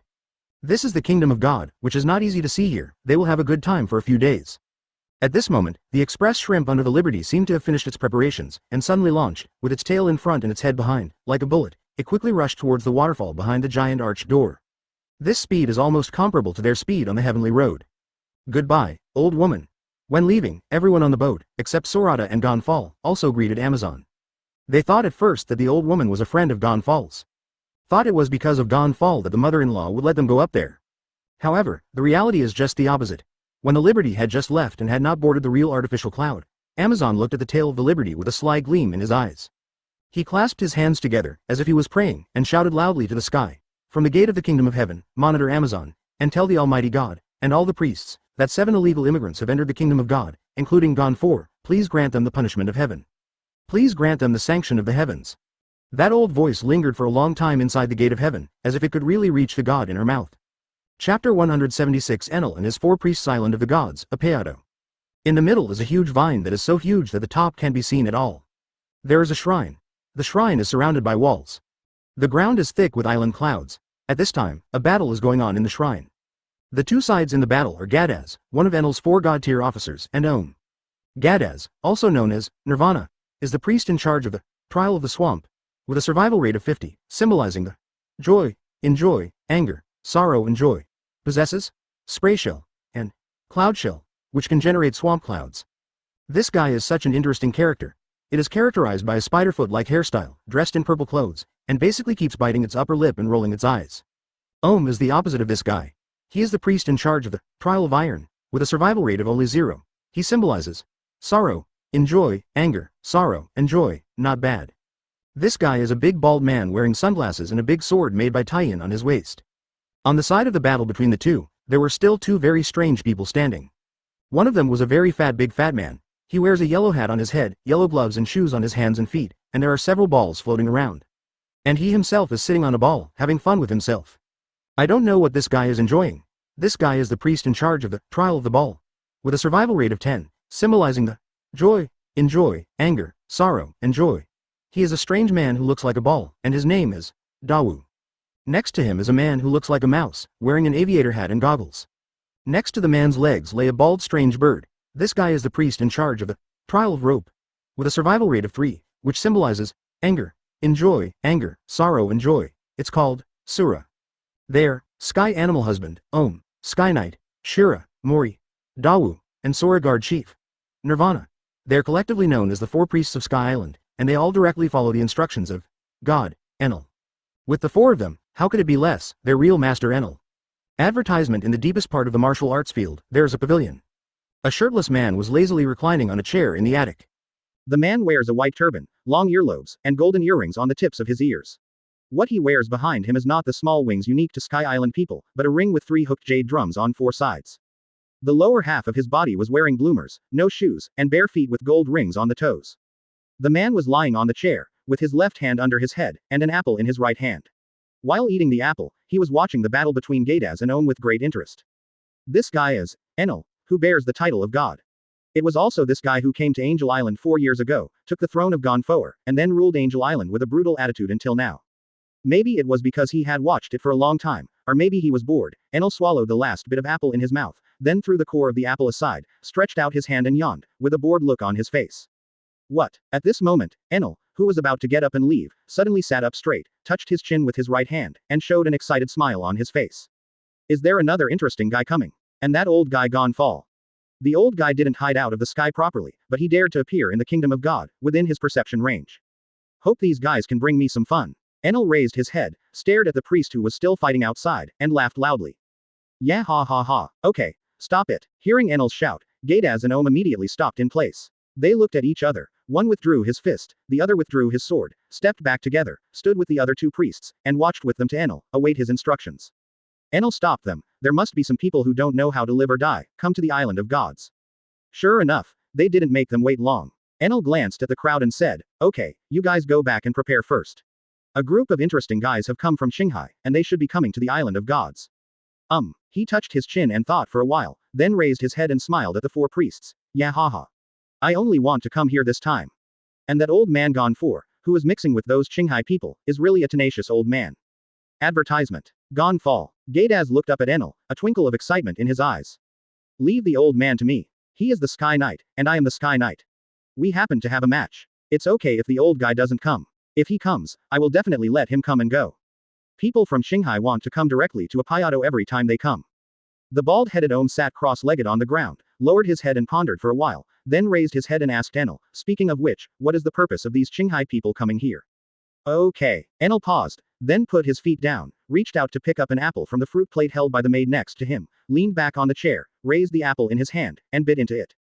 Click. He chewed a few times, swallowed the apple, and smiled at the four priests. Hey. The purpose of those guys coming here is gold. Gold. Gatas was surprised, why do these guys know the existence of gold? Click. Enel held up the apple and said while eating. This island is originally Qinghai's island, even if some Qinghai people know that there is gold here, it's not surprising. Of course, they may act today, or they may have some fun, and then act tomorrow. The Sandia who heard the news might attack again. Click. Enel swallowed the apple in his mouth in one gulp, paused, and continued, this Apayado has areas under your respective control, and there are rules not to interfere with each other. I only have one request, that is, don't disturb the plan that Haoshan is starting, and don't let this group of people go to the Golden City. You must know that my ship has not been built yet, and the gold cannot be destroyed by these guys. What? After speaking, Enel ate the apple in his hand, threw away the apple core, and laughed loudly with his mouth open. Yahahaha. Others don't matter, you can let go and flex your muscles. I only need one person left for this trial, and I don't care about the rest. As he spoke, Enel sat up straight, put his hands on his knees, leaned forward, put his head on the back of his hands, stared at the four priests, with a flash of indifference in his eyes, and asked, can it be done? Of course. The four priests answered loudly at the same time. Their expressions are different, some are excited, some are heavy, some are happy, and some are angry, just like the personalities of their representatives. But although the expressions are different, the voices are full of indifference. Chapter 177 Heart Network. No. Liberty. When Enel received prayers from Amazon. Sorata also seemed to feel something, raised her head, looked at the sky, and there was a half smile, full of jokes on her face. This guy Enel is indeed the ceiling player of observation hockey in the One Piece world. This distance is really exaggerated. He tried his observation hockey, and he could only sense the breath of Angel Island. Can't feel Apayado at all. If it weren't for his strong spirit and high perception sensitivity, when this guy's induction came, he would have a faint sense of being peeped, and he might not be able to find this guy's peeping. It's not that Enel's observation hockey is so powerful, but his thunder fruit is too pervert. The speed is about the same as Kizaru's sparkling fruit. Without assistance, it can turn, the attack is strong enough, it can greatly enhance the perception range of the color of knowledge, it can also provide electric shock therapy, and it can also be used as the power of the ship. If a modern person with knowledge of physics gets this fruit, the rubber fruit will be wiped out within minutes. If a scientist like Vegapunk gets this fruit, he will become a real Thor in minutes. After all, thunder and lightning not only have electricity, but also high temperature, electromagnetic shock, and explosion brought by lightning. Lightning can explode in air with too high humidity. Moreover, the discharge will also generate a magnetic field. In theory, this is still an electromagnetic force fruit. Such an invincible fruit is indeed a bit of a waste on Enel who doesn't understand anything. To be defeated by Luffy, presumably it is due to this guy's arrogant character, plus the lack of fruit development. He can only think so. Can rubber really restrain lightning? Almost forgot. This guy is not rubber fruit, but the sun god Nika fruit ability user of human fruit phantom beast Nika form. If this is the case, it can also explain why Luffy's rubber can restrain lightning. Even the high temperature and explosion brought by lightning are immune. You must know that the high temperature brought by lightning can reach tens of thousands of degrees. Under this temperature, everything can be vaporized in an instant. It is also possible that this thunder fruit has a famous name and cannot be compared with natural lightning. Therefore, although 200 million volts is bluffing, the power emitted is actually very low, and it is weakened in front of people. Advertisement. So no one will be killed by electricity. Hey, forget about it. This thing can't be explained again, and if I talk too much, the Emperor is going to give him a popular science. After all, people, it's better to be confused. In the virtual world, those who seek the truth are really meddling. After all, he has encountered such things as time travel, and it is normal for lightning to be restrained by rubber. There are too many unexplainable things in this world, there is no need to dig into the corners and ask for the truth. What's wrong? Kuina turned her head, looked at Sorata's changing face, held his left hand, and asked softly. Sorata shook his head, looked away, turned his head to look at Kuina, and said with a smile, it's okay, I'm just thinking about some things indiscriminately, thinking about it, I'm a little bit cornered. Haha, but the guy we are going to find is really strong. Oh, Kuina looked at Sorata curiously, strong. If it can be said to be strong by Sorata, it must be strong, but I don't know how strong it is. Okay. Sorata nodded, then said with a smile, I just felt that guy's peeping, so I thought a little too much. Peep. Kuina turned her head and looked left and right, with a trace of surprise on her face. If you can sense us from such a long distance, then this guy's sense of knowledge. Knowledgeable. At this moment, Gon 4 took a step forward, walked to Sorata, glanced at the sky, then turned his head to look at Sorata and Kuina, and said seriously, the sense of peeping you are talking about, I think I know it is what. Sorata and Kuina both turned to look at Gon Fall. Sorata didn't ask, he knew about it. Kuina asked suspiciously, isn't it observation hockey? Observation hockey. Gon Fuer touched the beard on his chin, raised his head and smiled. Observation hockey may be what you Qinghai people call it. People here call this ability hard net, which is a kind of the special ability to hear the voices of living things. Advertisement. This ability can further enhance the range of perception after training, and even predict the enemy's next move. Enel's 4 priests all have this special ability. Their perception can cover the entire Apayado, so as soon as people come to the island, they will appear immediately. Having said that, he paused for a moment, and then said, and the sense of peeping you felt earlier should come from Enel. This guy's hard network can cover the entire kingdom of God, and he can even hear the entire kingdom of God. No sound from the kingdom, so as long as you enter the scope of the kingdom of gods, no matter who it is, there is no possibility of hiding in front of this guy. Heard voice. A string of question marks flashed across Kuina's head. Then he tilted his head to look at Sorata, as this observation hockey. Although observation hockey can feel the breath of living beings, after their swordsman comprehends the state of cutting iron, he can feel the breath of all things when he calms down. As for the sound, he can feel it at close range, but she has never felt it from afar. The sound of distance. The emotion can be felt, but the voice is a bit outrageous. And it's still such a long distance. This is a bit unbelievable. Sorata touched his chin and thought for a while, then raised his head and said to Kuina, how should I put it? It should be the special effect brought by that guy's fruit ability. Oh, so it's the fruit ability. Kuina nodded, turned to Gon 4, and motioned for him to continue. Judging by Mr. 4's appearance, it was obvious that he hadn't finished speaking. Okay. Gon 4 stroked his beard and nodded, and then said, it should be what Sorata-san said, Enel should hear people's voices through the fruit ability. After all, although I don't have a hard net, I have lived for so many years, yes that thing is still very familiar, to hear such a distant sound, it is indeed not a hard network in the ordinary sense. Having said that, he raised his head and looked at the approaching exit in the sky, with a flash of anger in his eyes. And it is this guy's ability that has made the residents of Angel Island miserable in the past few years. This kind of life where every word and deed is monitored by others is extremely disgusting, but they dare not have it.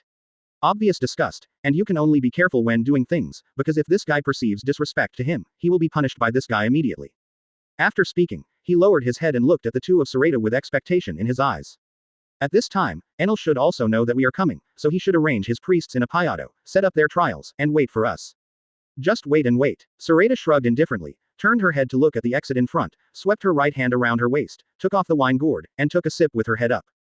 Thunder fruit. God Enel, if you want to know if that guy's electric shock is really just a bluff, just try it at that time. Anyway, that guy's lightning can't touch his body.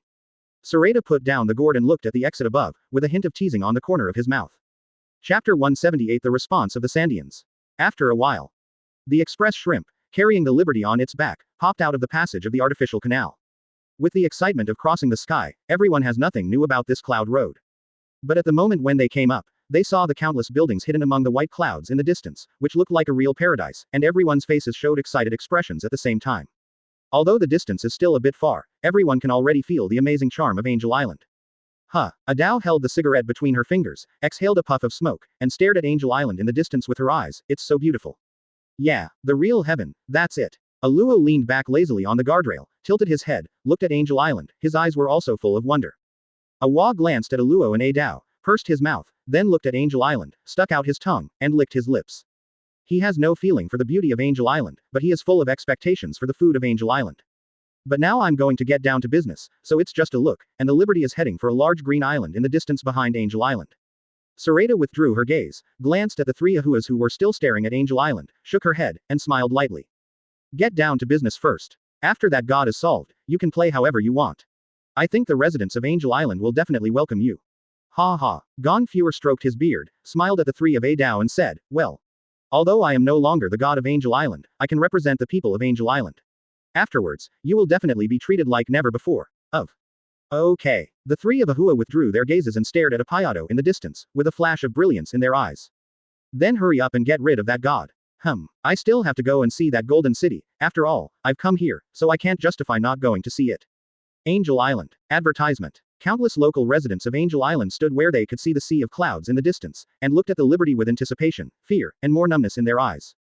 Previously, the priests on the island went to Apayado through the bridge of Angel Island and Apayado, and they knew that there must be people from Qinghai coming up again. They hope that a group of real strong men will come and defeat Enel, set them free, bring their families back to them, and let them return to their former lives. They were almost crushed by this silent surveillance. If they hadn't known that their former god was still fighting for Angel Island, some of them might have collapsed. This kind of relatives are arrested and don't know what to do, don't know how to live or die, and they and their families live under the surveillance of others all day long, living in fear all day long. They are all fed up. Without the arrival of Sorata and his gang, they would have lived under such oppression for nearly 2 years. Apayado, the 4 priests brought their own magic soldiers and arranged their trials. At this moment, they received news from their subordinates at the same time. That group of Qinghai people did not go to Angel Island, but came directly to Apayado. It's really urgent. The purpose is so clear, it seems that it is really for gold. These words flashed through the hearts of the 4 priests at the same time. Then quickly arranged their own trials. Calling it a trial is actually a trap. At the same time, in a tent in Cloud Shinobi Village, the base camp of the Sandia people, the current Sandia chief, who looks old and wears a dog-headed or wolf-headed hat, is having a meeting in the tent. Boom. At this moment, the curtain of the tent was roughly pulled open from the outside, and a mohawk-shaped man in a pink vest with a bare neck and chest walked into the tent with 2 men and a woman. His eyes first glanced at the many old people sitting on both sides of the tent, and finally stopped at the chief sitting on the wicker chair in the middle. Stepping forward, he said loudly, "Chief, Weber hasn't come back yet. I'm afraid something might happen to him, and we noticed that there are a lot of gods and soldiers on Angel Island going to Apayado. Presumably there are Qinghai people. Come here." Weibo hasn't come back yet. The chief raised his head, looked at the man in surprise, and said, "Kamishli, you should be very clear about Weber's whereabouts. Where did he go?" "Chief, Weber went down to the White Sea, and the group of Qinghai people just came up again, but Weber didn't come back." Advertisement. The only woman among the 4 took a step forward and hurriedly said, "We are afraid of something unexpected happening to Weber, so we have come to ask the chief for permission to leave the village and ask those Qinghai people. Their leader is Weber. Although Weber is usually not very polite to the chief, they respect the chief very much." Since Weber was not around, their first thought was to find the chief. Okay. The chief lowered his head, thought for a while, then raised his head, stared at the woman and said, "Go. Be careful not to start a conflict. After all, you don't know the strength of the other party. If the other party is really capable of keeping Weber, I'm afraid you will go. So it's useless." Speaking of this, the chief's eyes swept over the 3 men, and then returned to the woman. "Lackey, no matter what happens, you must remember, don't conflict with those Qinghai people. You are the calmest among you one person. I hope you will go out as much as you come back." "Okay, chief." Lackey nodded, turned around and pulled Kamakili, and brought 2 other men, wearing a military green coat with a hat covering his eyes, holding a short gun, and a man carrying a huge gun barrel, shirtless and wearing the fat man wearing a tall hat like a chef's hat walked out of the tent quickly. These 2 were all Weber's childhood playmates and his right-hand men. They are Bram, and Jabeo. Plus Kamishli with a Moshi-style hairdo, and the one and only woman Reiki. Weber's 4 most powerful partners are all present. Standing outside the tent were a dozen or so Sandias holding various weapons. They all stared anxiously at the 4 people who came out of the tent. Kamakili shook off Lackey's hand, took a step forward, looked at the people outside, and said seriously, "The purpose of our trip is to find Weber. If something happens to Weber, I will let those Qinghai people, all buried in the sea of clouds." As he said that, he took the first step and rushed out of the village. "If you want to go, follow me." What? With a loud roar, they all turned around and rushed out of the village following Kamakili. Including Bram and Jabeo. They have forgotten what the chief said in the tent. Lackey stood where she was, her body stiffened for a while, she gritted her teeth, and followed quickly. With her around, Kamakili and the others could at least listen to her words to some extent. Otherwise, these guys will definitely conflict with those Qinghai people. Chapter 179. Think it over. Do you really want to shoot? Shrine. Enel was lying on a chair, holding a banana in his hand, and was eating slowly. Suddenly, a smile flashed across his half-opened eyes. He opened his mouth and said, "Ha ha ha. Those Sandia people are also dispatched." Outside the attic, there stood a few men with big black beards, white robes, small wings on their backs, and books in their hands, who looked like real angels. One of the men raised his head and bowed to Enel. "God, just to deal with those Qinghai people, 4 priests are enough. Is it necessary for Master Yama, the captain of the gods, to lead his team of gods with 50 gods to join? You guys underestimate those Qinghai people too." Enel threw away the banana peel in his hand, stretched out his hand and looked at the maid standing beside him. "Tea." The maid at the side turned around, took a teapot from the table, picked up the teapot, poured a cup into the teacup on the tea table, then put down the teapot, picked up the teacup, walked towards Enel, bent down, and put the teacup on the table. In the hands of Enel. Enel picked up the teacup, brought it to his mouth, blew lightly, then drank the tea in the cup in one gulp, and then put the teacup back into the maid's still outstretched hands. Turning his head to look at the few priests outside the attic, crossing his legs and moving his feet, he chuckled and said, "The prickly head of the Sandia, it seems to be called something. Weber, god of war Weber. Well, that's him." Enel rubbed his chin, With a strange smile on his face, I sensed that this guy seemed to have gone down to the White Sea, and then there was no sign of this guy anymore, or this guy didn't come up in the White Sea, or it was solved by this group of Qinghai people. If it's the former, it's okay to say. As he said that, he put down his hands, looked at the priest in front of him, and continued, if it's the latter, it would be interesting. Yeah ha ha ha. Although this guy spoke seriously, one could hear his contempt and arrogance from this guy's laughter. Enel was stunned for a moment, then smiled and said, it seems that these Sandia people want to fight against this group of Qinghai people. That's fine, let them try to see if this group of Qinghai people are what he guessed. Because in the perception of his heart network, he can only feel the emotions of some of the Qinghai people, but he can't feel the emotions of one of them at all. This is the reason why he summoned the divine soldiers to Apayado. Although he didn't think these Qinghai people could threaten him, as he had guessed, maybe the 4 priests were really no match for this group of Qinghai people. After all, these people are his subordinates, the bodyguards he intends to bring to the infinite land, so they cannot be easily defeated. Advertisement. Bye bye hi. Next to Apahado Island. Sorata's group and Sandia's group encountered each other. They were originally looking for the natural harbor where the altar of the Meli was parked in the original book. Unexpectedly, the altar was not found, but was blocked here by this group of Shandians who seemed to be unkind. Why do you say that the Comer is not good? Because as soon as these guys came, they pointed all kinds of weapons at them. If it weren't for a woman in the opposite team who was persuading them, maybe these guys would have shot them. Okay, what about after the shooting? This can be imagined by yourself. At the bow of the Liberty, everyone stared at the Sandias with interest. As for the weapons pointed at them by these Sandians, they seemed to feel no danger at all, and they were defenseless, but there was a hint of sarcasm in their eyes. At this moment, the Sandias seemed to have finished their discussion. Kamakili, who was carrying a big sword, came out together with Lackey. Kamakili took the first step and shouted to the people standing on the bow of the Liberty without hesitation, hey! Who is the leader among you? Come out and let me ask a question. These guys are also arrogant and used to arrogance. Although they are not as extreme as Weber, they will still act very rude when facing outsiders.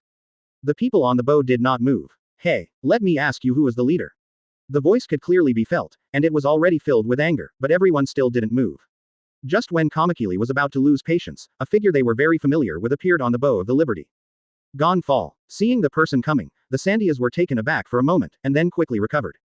Because the former god had helped these Qinghai people many times in the past, and it was not the first time they had fought against each other. It's just that this time it's weird, Gonfall actually boarded the other party's boat and dared to come to the kingdom of God. Isn't he afraid of being discovered by Enel? Hi, Gonfall. Advertisement. Kamakili looked at Gonfall and shouted loudly, since you are here, it is just right, I want to ask if you have seen Weber. Before Gonfall could speak, Arlo said, haha. You are not looking for the guy who is dressed similarly to you and holds a gun barrel in his hand. Have you seen? Yeah, I've seen it, Arlo nodded. Then where is he now? At this moment, Lackey stepped forward and said loudly, please tell us where he is.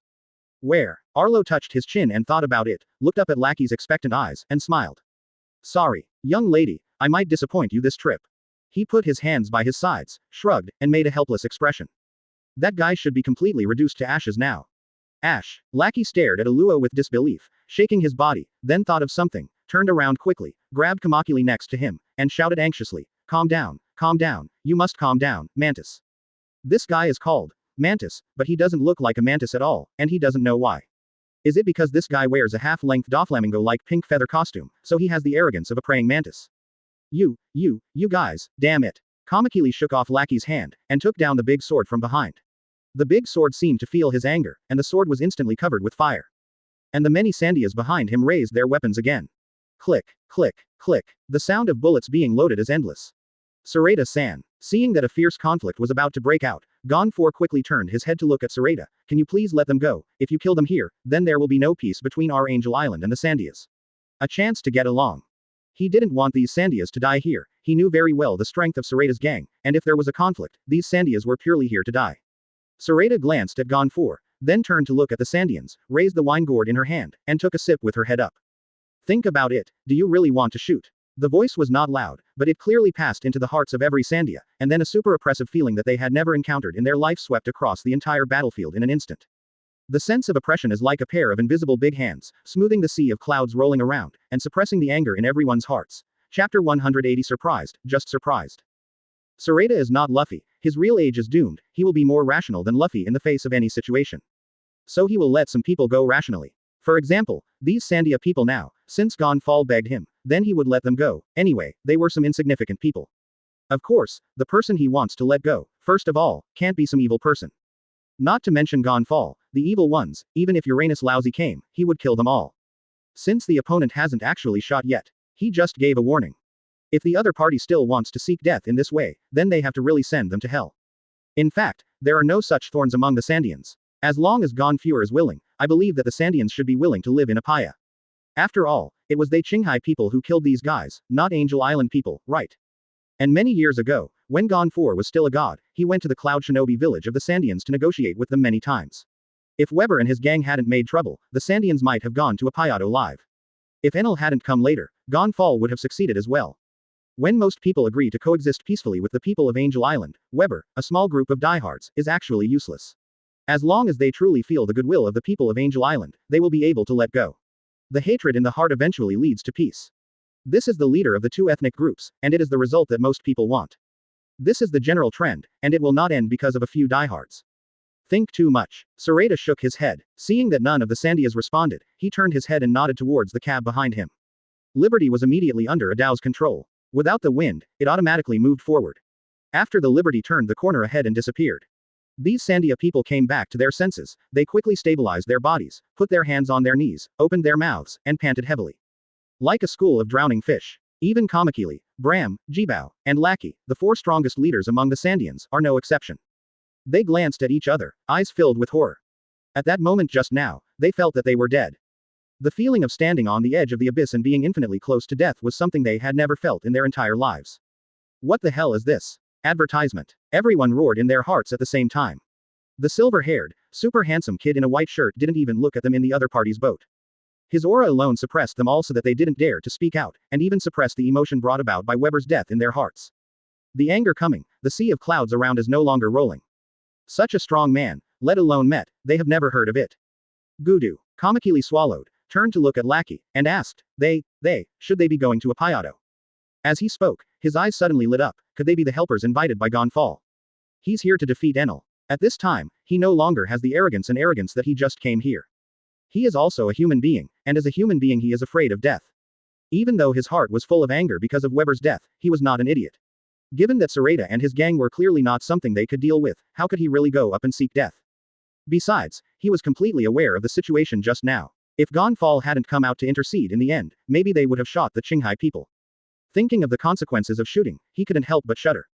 Probably. Lackey glanced at the place where the Liberty disappeared, opened his mouth, let out a breath, and said in a calm tone as much as possible, with Gonfall's character, he will definitely not kill Weber.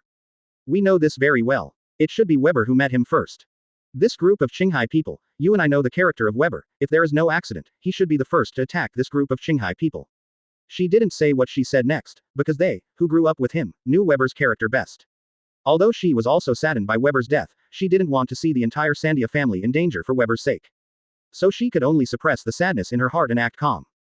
With their strength, let alone revenge, even self-protection is difficult. Now they should think about it, what should they do? It seemed that this group of people from Qinghai wanted to trouble Enel. And judging from the strength shown by the silver-haired guy just now, it is really possible to defeat Enel. Although they didn't know how strong Enel was, they knew that it was absolutely impossible for that guy Enel to show such a terrifying aura. So after discussing with the four leaders, they did not return to Cloud Shinobi village, but reported to their chiefs, and took these Sandian warriors along Apayado towards the Liberty. They want to witness with their own eyes, Enel's defeat. Their thinking is not as extreme as Weber's, so as long as Enel loses, they are actually willing to live in peace with the people of Angel Island. Of course, the premise is that they can really coexist peacefully. Shrine. Advertisement. Enel was reclined on the chair, with his head resting on his left hand, and his little finger on his right hand was digging his ear. In front of him, a Blackbeard priest was hunched over, reporting on his work. God, in the construction factory just now, another ex-soldier escaped. Do you want to ask the priest to find him? No, just deal with these Qinghai people first, and then slowly catch that little mouse. Enel lowered his right hand and flicked his fingers, knocking the earwax off his little finger. Those hard workers in his shipbuilding base are actually the soldiers of the former god Gonfure, and of course there are some strong ordinary people on Angel Island. These ordinary people can't escape, and they don't have the courage to escape. Often the ones who escaped were all those divine soldiers. After more than 4 years, these guys have not given up, and will run away whenever they get the chance. Even though these guys would be caught back every time and then severely repaired, these guys would still run away as if they didn't have a long memory. Soon, in more than a year, his dream ship, Ark Proverbs, will be successfully built, and these guys will be completely useless by then. No, this kingdom of gods is useless. When the time comes, send them all to hell. Thinking of this, a cruel smile appeared on Enel's lazy face. What? At this moment, he suddenly sensed something, and sat up straight suddenly, with a rare serious expression on his face. What's wrong? God. Priest Blackbeard outside the attic saw Enel's reaction, thought something happened, and asked loudly. Fine. Enel's tense body relaxed again, a playful smile appeared on his face. Fun, interesting, really interesting. Yeah ha ha ha ha. Just now he felt the anger of the Sandia people, just when he thought that these Sandia people would definitely conflict with those Qinghai people. These guys didn't know what was going on, their anger suddenly disappeared, instead they were full of fear, and then let those Qinghai people go away. He was surprised that the Qinghai people used some method that he didn't know at all to change the attitude of the Sandia people, but he was just surprised. Until now, he still believes that he is God. Anyone who came in front of him had to get down on the ground. Anyone. Chapter 181 Shock Shell. Sorata searched for a while, but still couldn't find the altar in the original book, and only then did he realize that he might have made a mistake. So in the huge crescent harbor in Apayado, I found a place to dock the boat in. Then they took everyone to Apayado. He didn't have any worries about the boat, because at this time, since he had already boarded Apayado, no one on this island could escape his perception. Of course, he could also arrive at the boat in an instant, anywhere on the island. Standing on the shore, looking up at the big tree that blocks the sky and the sun on the island, everyone was not surprised. They have seen many trees like this in Little Garden, and even bigger ones. After taking a last look at the Sandia who followed outside the harbor, Sorata turned her head with a smile on her lips, and went straight to Shandora perceived on the island. On this road, there are divine soldiers and 4 priests. In the shrine on the huge vine, there is the main goal of their trip. I just don't know if that guy will be able to sit still at that time, after all, they are not Straw Hat Crew, no matter how many soldiers come, no matter how many traps are set, it will be useless. After walking for a while, a winding white cloud path appeared in front of everyone's eyes floating in the air like a ribbon. If they came from Angel Island, if they want to come, they can take the liberty, pass through this cloud road, and go directly to the ruins of Shandora. Oh, Sorata looked at Yundao, a light of enlightenment flashed in his eyes. He remembered that the altar was not on the shore, but on the upper left of the island, and the place where the altar was located could only be reached by passing through this cloud river. No wonder they searched around the shore but couldn't find it. It's normal not to remember, after all these years, he doesn't remember many small things. For example, the countless white balls floating around the canal and trees in front of him, he knew that this thing was the attack method of a fat priest, but he completely forgot what this guy was called and what ability he had.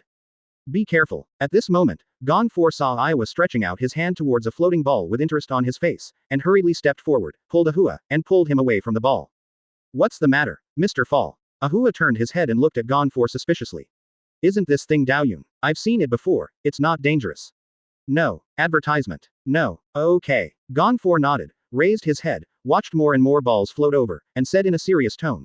This is Shadley, one of Enel's 4 priests. The ball set this guy is a master at using Shock Shell and Surprise Cloud. And these balls are this guy's Surprise Cloud. Although these clouds seem to be floating in the air very beautifully, in fact, Shadley has already buried various traps in them. There are spikes, bombs, etc., and of course completely harmless balls with nothing at all. Wait, old man. Ahua sorted out the messy clothes that Gonfewer had just pulled, and looked up at the ball in the sky. Old man, I'm not interested in these ambushes at all, because these things can't hurt us. What I want to know is, what exactly is that shock shell you mentioned just now?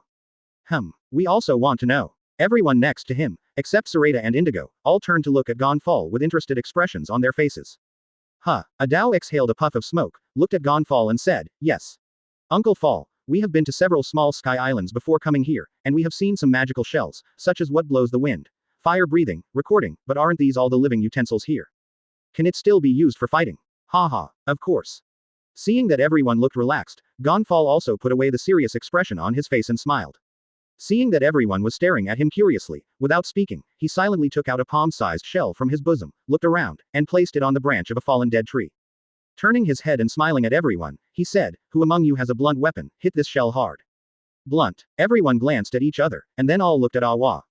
In terms of blunt attack, there may not be any weapons, but among them, there is one who uses fists. Seeing the eyes of everyone looking over, Awa took a step forward without hesitation, raised his hands in front of him, squeezed his right hand with his left hand, and then pinched his left hand with his right hand, making a sound like frying beans. I don't have a weapon, I just don't know if fists work. Ahua walked up to Gonfall, and raised his fist that had already turned into a giant rabbit claw. Gonfewer looked at Ahua's hand, his pupils shrank. Advertisement. Is this the strength of Sorata's group? He doesn't need to feel it, just feel it. He knows that Ahua's fist is not easy to provoke, because he feels danger from Ahua's fist. As far as he knows, Awa is still the chef of Sorata's gang. A chef is so strong, the Sorata gang. It seems that apart from Aluo, Sorata, and the little Kuina girl who gave him a very dangerous feeling. Everyone in Sorata's group should not be underestimated. When he came back to his senses, Gonfall quickly put away the surprised expression on his face, looked at Ahua and said, "Ah. Yes, yes, although it is better to use weapons, but the same is true for fists. Remember, you can use all your strength, don't hold back." As he spoke, he took a few steps back and handed the scene to Awa.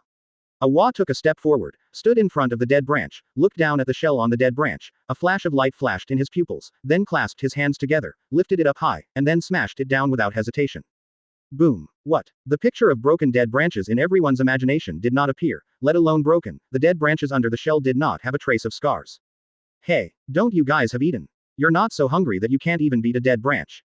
Seeing that Ahua's body was frozen in place, Aluo subconsciously taunted loudly. As the person who has fought with Ahua the most, he certainly knows the power of Ahua's fists, but so what if he knows? The ridicule is still to be ridiculed. Strangeness. Ahua put away his fists and ignored Arlo, but turned his head to look at Gonfor, and asked with a slightly hesitant tone, this feeling, is it absorbed? Gonfor did not explain first, but said to Ahua. You next, turn the shell over so that the hole is facing the dead branch, and then press the top of the shell on the back of the shell to try. Oh, although his heart was full of doubts, Ahua turned around and followed Gonfor's words. I saw him turn the shell over and press lightly on the top of the shell behind the shell. Bump. The moment the button was pressed, the dead branches exploded instantly as if they had been subjected to a strong impact. The dead branches shot out in all directions, and the wind brought by the shock wave made everyone squint their eyes subconsciously. Chapter 182. Ahua's new weapon. When everyone opened their eyes again, the scene on the scene surprised everyone. I saw the huge branch in front of Ahua earlier, as if it was forcibly interrupted by something, and even a huge pit appeared on the ground under the dead branch. Of course, it wasn't that everyone didn't care about Awa, but that Awa was still standing there, holding the previous shell in his hand, except for his clothes and hair being a little messy, he was unharmed. Ahua raised the shell in his hand, a fiery light flashed in his eyes. This thing seems to be much more powerful than his pure punch. Of course, it's not as good as his fist with armament hockey, but it's still very useful for pretending or cleaning up miscellaneous soldiers. And it seems to be able to attack from a distance. Gonfor's eyes swept over everyone, and stopped on the shell in Ahua's hand. This is the shock shell, able to absorb the impact given by the outside world and release it freely. As he spoke, he raised his hand, pointed to the palm and continued, it was originally intended to be used as a glove or wrist guard on the palm of the hand. If the strike is precise, it has the power to kill ordinary people. Oh, Awa looked at the berry in his hand, it really absorbed the shock. Is it due to the smaller size and the fact that it is released in an instant, so the power has increased? Probably. Ahua put down his hands, turned his head to look at Gonfor, pushed the frame of the mirror, and then asked, are there other shells besides this shock shell that can be used for fighting? Okay. Gonfor nodded, raised his head to look at the sky, and said, I heard that on the ancient Sky Island, there were even more powerful shells. That kind of shells, called platoon shells, can release it is 10 times more powerful than this shock shell. 10 times. Ahua looked at Gonfor with a look of surprise on his face. Okay. Advertisement. Gonfor withdrew his gaze, looked at Ahua, and said with a smile, because this kind of shell has been extinct for a long time, I have never seen it. Haven't you seen it? Awa seemed to lose his spirit in an instant, and his whole body went limp. To be honest, this shock shell is strong, but to him, it's just a fun toy. In terms of power, it can't be stronger than his fist. But he really wanted the platoon that Mr. Fall just mentioned. 10 times. This impact shell is equivalent to his ordinary boxing skills, it is 10 times stronger, even he is coveted. Because it is 10 times stronger, but it is much stronger than when he used armament hockey's fist. Ha ha. At this moment, without knowing when, Sorata walked up to Ahua. He first glanced at the shock shell in Ahua's hand, and then took out a shell that was very similar to the shock shell but thicker from his trouser pocket. Weighing it in his hand, he looked at Gonfall and smiled. Mr. 4, let's see if this is the platoon shell you mentioned just now. He took this thing from Weber's body through the air. He may not remember much about the others, but Weber has a very powerful bay in his hand, and he still knows it. This thing can break the vines supporting the shrine and the big bell of Shandora with a single blow. It is much more powerful than a fist. On the sea, this thing will be a very powerful weapon for masters who fight with their fists and have strong physical fitness. It may not be possible to use this thing in the Ahua form, but as long as it becomes a rabbit, this guy should be able to use it. Okay. Gonfor stared at the shell in Sorata's hand, then stretched out his hand to take it from Sorata's hand, looked around for a while, then raised his head and said, I've never seen a platoon shell, but this thing is indeed a shock shell. But it's different from shock shells, texture and weight are not on the same level, so if you think about it, it's really the legendary, platoon shells. After finishing speaking, he carefully put the shellfish back into Sorata's hand, and then said with a smile, Sorata-san, this is a legendary thing. I wonder where you got it from. Okay. Sorata stroked her chin and thought for a while, then said, this fell from the dead Sandian. I saw this thing was interesting, so I put it away. I didn't expect this thing to be only in Legends. Cowrie. Advertisement. After finishing speaking, he casually threw the platoon shell in his hand to Ahua. It's just right, Ahua doesn't have a weapon yet, so you can use this thing in the future. This thing is still very useful when you haven't found a weapon that you can use, or when you can't dominate the sea with your fist and kick skills. Haha, I also have a handy weapon. Ahua took the platoon shell and held it up in front of his eyes, with joy in his eyes. Seeing Ahua's happy look, Gonfor had to come out and pour a basin of cold water. He looked at Ahua and said seriously, Awasan, I know you are very powerful, but this platoon is not for hitting, you felt it just now. Although this kind of shell is very powerful, the overly powerful impact is a double-edged sword that will endanger the user's life. I heard that almost no one has the guts to use it. Don't worry, old man. Awa put both the platoon shell and the shock shell in his pocket, and was going to find a glove at that time.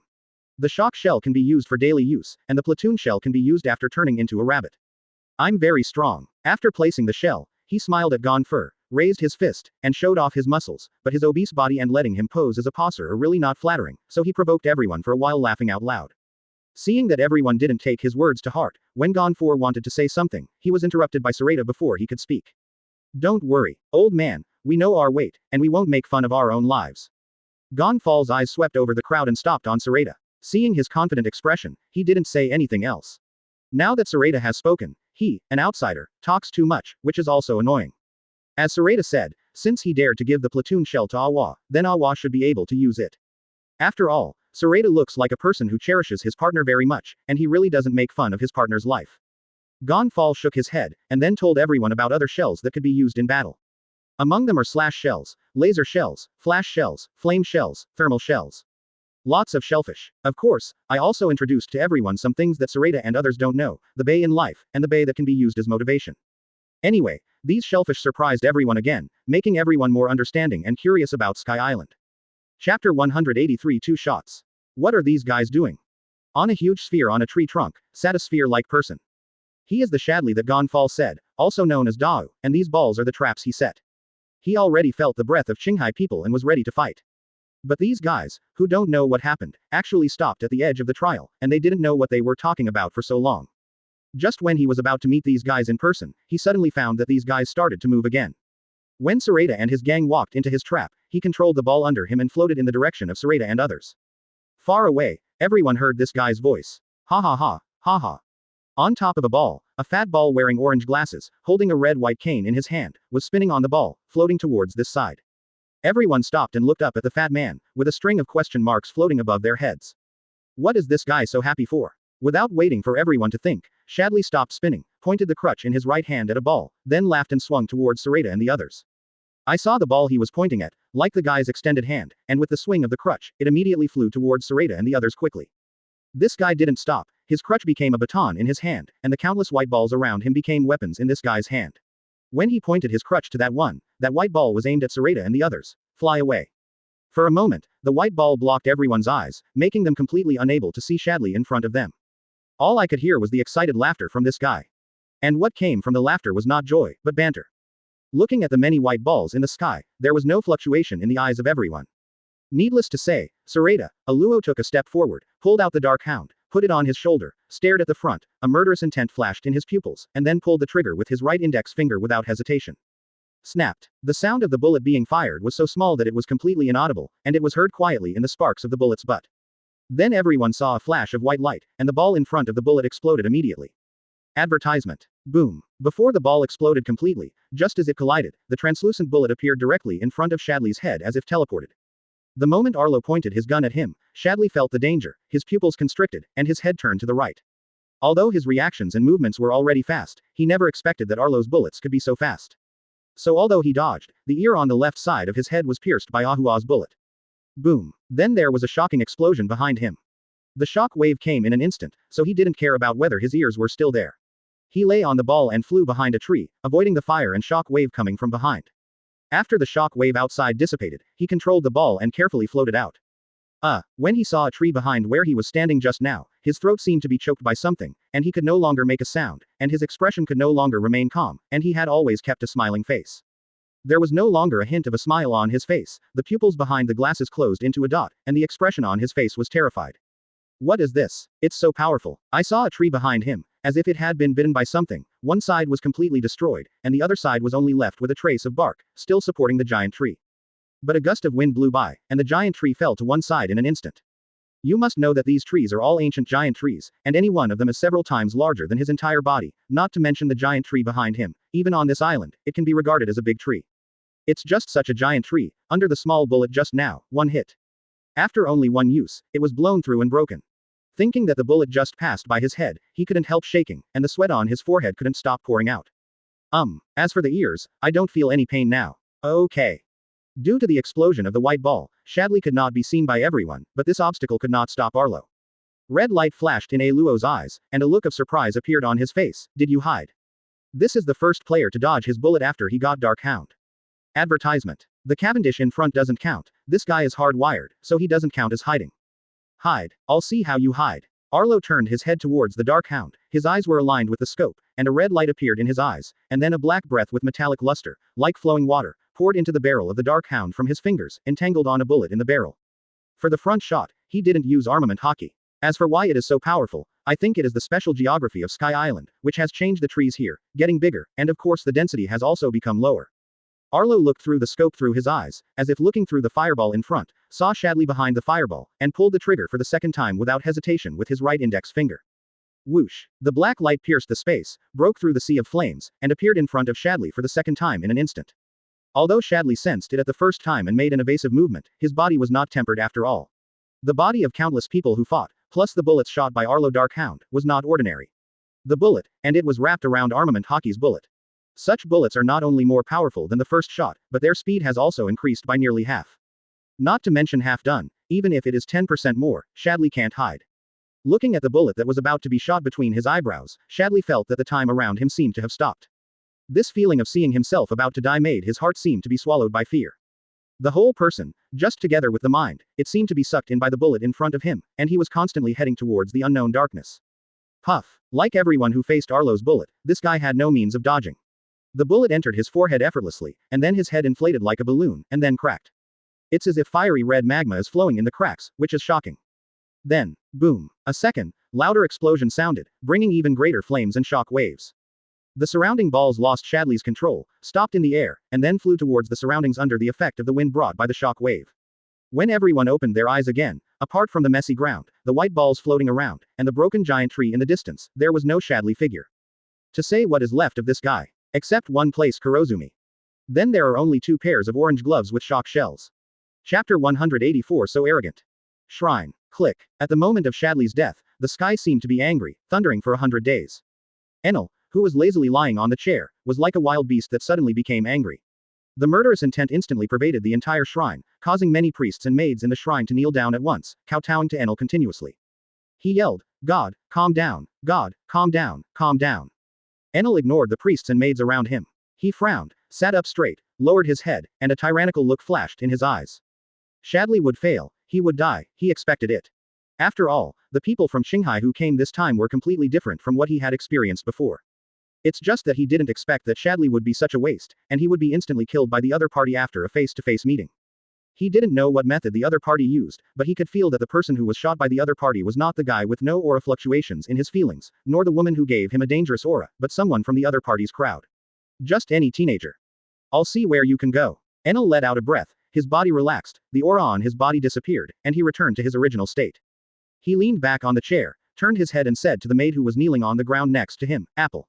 "Ah, yes, God." The maid hurriedly stood up, took out a red apple from the fruit basket next to it, walked to Enel's side, and carefully placed it in his hand. "Are you afraid of me?" Enel looked at the trembling maid in front of him, lifted the apple, and opened his mouth to take a bite. "God, calm down, God, calm down." Hearing Enel's voice, the maid's knees softened, and she fell to her knees in an instant, kowtowing continuously, and didn't answer Enel's question, just kept admitting her mistake. I don't know where she was wrong, and why she admitted it. Enel put down his hands, looked down at the maid, a trace of impatience flashed in his eyes. "Get up, get out of here." "Yes, yes, yes." The maid, her knees are still weak, she can't stand up, so she can only move her legs and step back. Enel withdrew his gaze and looked up at the sky, with a fierce gleam in his eyes. So what? Advertisement. Could it be that he, who has mastered the power of God, is as powerful as him? Up to this point, he still believed that he was invincible, even if the other party killed one of his men, Admiral, in an instant. But so what? He is a god. He wants to see if this group of Qinghai people can really stand in front of him, and see if they can come in front of him in the hands of the remaining mountain priests and divine soldiers. He wanted to see how many people they could kill. With his character, even if these priests and divine soldiers died, he would not feel a little distressed. Because from the beginning to the end, he only believed in himself. These subordinates are nothing more than his servants. How can a master care about the life and death of his servants? When he was angry just now, on the one hand, he was surprised by the strength of this group of Qinghai people, and on the other hand, he was angry at Shah Deli's trash. Such a subordinate who can be dealt with face to face, it is better to die sooner. After solving Shadley, everyone moved on. Shortly after Sorata's gang disappeared, the Sandians gradually appeared on jet shoes. They looked at the scene in front of them, at the gloves that Shadley left behind, and their eyes were full of shock. This is Shadley. Shadley from the trial of the ball. Bram pulled back the hat covering his eyes, stared at Shadley who had turned into Kurozumi, with disbelief on his face. Enel's 4 priests, they have all fought against each other, of course they know how powerful these guys are. But it was such a powerful guy, when he met those Qinghai people, he was killed without much fight. They had been hiding not far away before. Although they didn't see the battle with their own eyes, judging from the time, the fight ended in an instant. What a scary guy. Kamakili withdrew his gaze and looked up at the front, his face full of amazement. Let's go. Follow up. Lackey put away the shock in her heart, and walked forward first. She wanted to see how the Qinghai people behaved next. Maybe they might actually bring Enel down from the altar. In this way, they have the hope of stepping into a Payado again. Because compared to Gonfall, Enel, a cruel guy, would never let them step into a Payado in his life. Advertisement. Looking at Lackey's back, everyone came to their senses and followed quickly. This time, everyone's hearts are no longer as confused as before, but full of hope. This time it was no longer a illusory fantasy, but they really saw hope in this group of Qinghai people. In a forest not far from Shadley, Shira, who was riding on a strange bird and looked exactly like a mouse, at the moment of Shadley's death, his face, which was already full of anger, turned red even more. He looked at the woods in front of him and kept cursing, trash, trash, trash, what af ******* G trash. And the forest around him was covered with thin lines invisible to the naked eye. As long as a person enters here, he can control these thin threads, and let them enter the prey, just like the prey falling into the spider web, and be bound instantly. This is his trial of rope. Survival rate 3. Without keeping him waiting, a red light flashed in his eyes, and he sensed that the group of Qinghai people were approaching him unhurriedly. After a while, he stood not far in front of him. He didn't pay attention to Sorata and the others for the first time, but directly fixed his eyes on Gonfall. He always wanted to fight this old man, but every time, this guy avoided him. I'll see where you're going this time. Shira withdrew his gaze, and patted the head of the strange bird under him with his right hand. Suddenly, the strange bird raised its head and roared, flapped its wings, and soared into the air. Old guy, come up and fight. Let me see what qualifications you, an old guy who should have been buried in the earth, have to be a god. What qualifications to be compared with a god? Mr. 4, who is this guy? So arrogant. Adao exhaled a puff of smoke and turned to look at Gonfall. This guy. Gonfor raised his head, looked at Shira, and said softly, this guy is called Sura. He is a master at using reeb and rope, and the strange bird under him is a fire-breathing monster with a flame shell in its mouth. Reeb. Adao looked at the big gun in Shira's hand, and enlightenment flashed in his eyes. So, this guy's weapon is the same as yours, old man, can it get hot? Okay. Gonfor nodded, and continued. Since this guy calls on the old man by name, then the old man will go forward and fight him. Although the old man is old, he still has strength. Chapter 185 Hallucination. Don't. Adao took a step forward and quickly stopped Gonfor who was about to go up and fight that guy named Shira. Old man, you are going to fight at your age, so what do you want us young people to do? You can just watch the show on the sidelines, as for this guy. As he said that, he let go of Gonfor, turned his head and looked at Shira in the sky, with a half-smile expression on his face, and his pupils turned into orange-yellow cat pupils. Hey, just leave it to me. Okay. Gonfall turned his head to look at Adao, a trace of surprise flashed across his face. Another strong man. At this moment, he felt that the aura emanating from Adao's body was more dangerous than the Awa he saw just now. Don't worry, old man, you can just watch quietly. Since we promised to help you solve the trouble, how could we let you do it? Sorata took a step forward, stretched out his hand and patted Gonfor on the shoulder, turned his head to Adao and said with a smile, can you kill him with one blow? Here, he and Kuina know about Adao's hidden ability, and if they use it later, it will definitely surprise everyone. Don't worry, just this guy, one blow is enough. What are you guys muttering about? Don't think I can't hear you. You really don't know how to kill me with one blow. At this moment, Shira's angry voice came from above. What do these guys think he is? Who is he? He is the Sky Knight, Sura. I originally wanted to solve this old guy, and then I will solve you, but since you want to die so much, then I will fulfill you. As he spoke, Shiro raised the spear in his hand, not knowing what he had done. The spear in his hand turned red quickly, and finally turned into an orange-red spear as if it was about to burn. And from the spear in his hand, the distorted air can tell how dangerous the spear in his hand is. But no matter how dangerous it was, it couldn't compare to the dangerous aura emanating from Adao at this moment. I don't know when, Adao's appearance has changed drastically. At this time, a long layer of yellow hair grew on the back of his limbs and hands, even the original black hair turned yellow, and his face was covered with yellow hair, leaving only the eyes, nose and mouth outside. It's you. Shiro raised his spear, just about to order the strange bird under him to rush towards Adao, but the moment his eyes met Adao's orange pupils. Suddenly, he felt the space around him change. He felt like he was a kid again, back to the time when he was bullied in Burka. Outside, Shiro raised his spear, his body froze in place as if he lost his mind, even the strange bird under him couldn't escape Adao's special ability, his eyes stopped in place in a daze. Advertisement. However, they lost their minds, and Adao would not lose their minds. He stared at Shiro who stopped in the air in front of him, bent his legs, and kicked hard. Boom. In an instant, a large pit was sunk in the ground. Under this force, Adao's body shot into the air instantly like a bullet fired from the chamber. Whoosh. The naked eye could only see a yellow light, and Adao's body appeared directly in front of Shiro. He looked at Shiro indifferently, with a hint of teasing at the corner of his mouth, his right hand turned to the left, holding the hilt of the magnificent sword that had been hanging on his left waist. Jung. Kyoka Suigetsu was drawn without hesitation. I saw the light of the knife flashing, from left to right, from bottom to top, the sharp blade instantly cut across the neck of the strange bird and Shiro's neck on his back. Only then did Shiro wake up when severe pain came. However, waking up can only make him feel death, and cannot bring him hope of life. There was a look of light in his absent-minded pupils, he looked at Adao in front of him, and wanted to open his mouth, although he opened his mouth, but what came out was not a sound, but blood. How come? How can it be so strong? This was his last thought, and then the darkness invaded, the light in his eyes disappeared instantly, and then his head and body branch house, spurting blood, fell down together with the strange bird he had encountered in the same way. With a bang, it fell into the soil below, splashing dust all over the place. Adao lowered her head and glanced down, and then held a knife in her right hand. Ding! The sword is sheathed. Then he kicked his legs in the air, and with a whoosh, he appeared in the original standing position.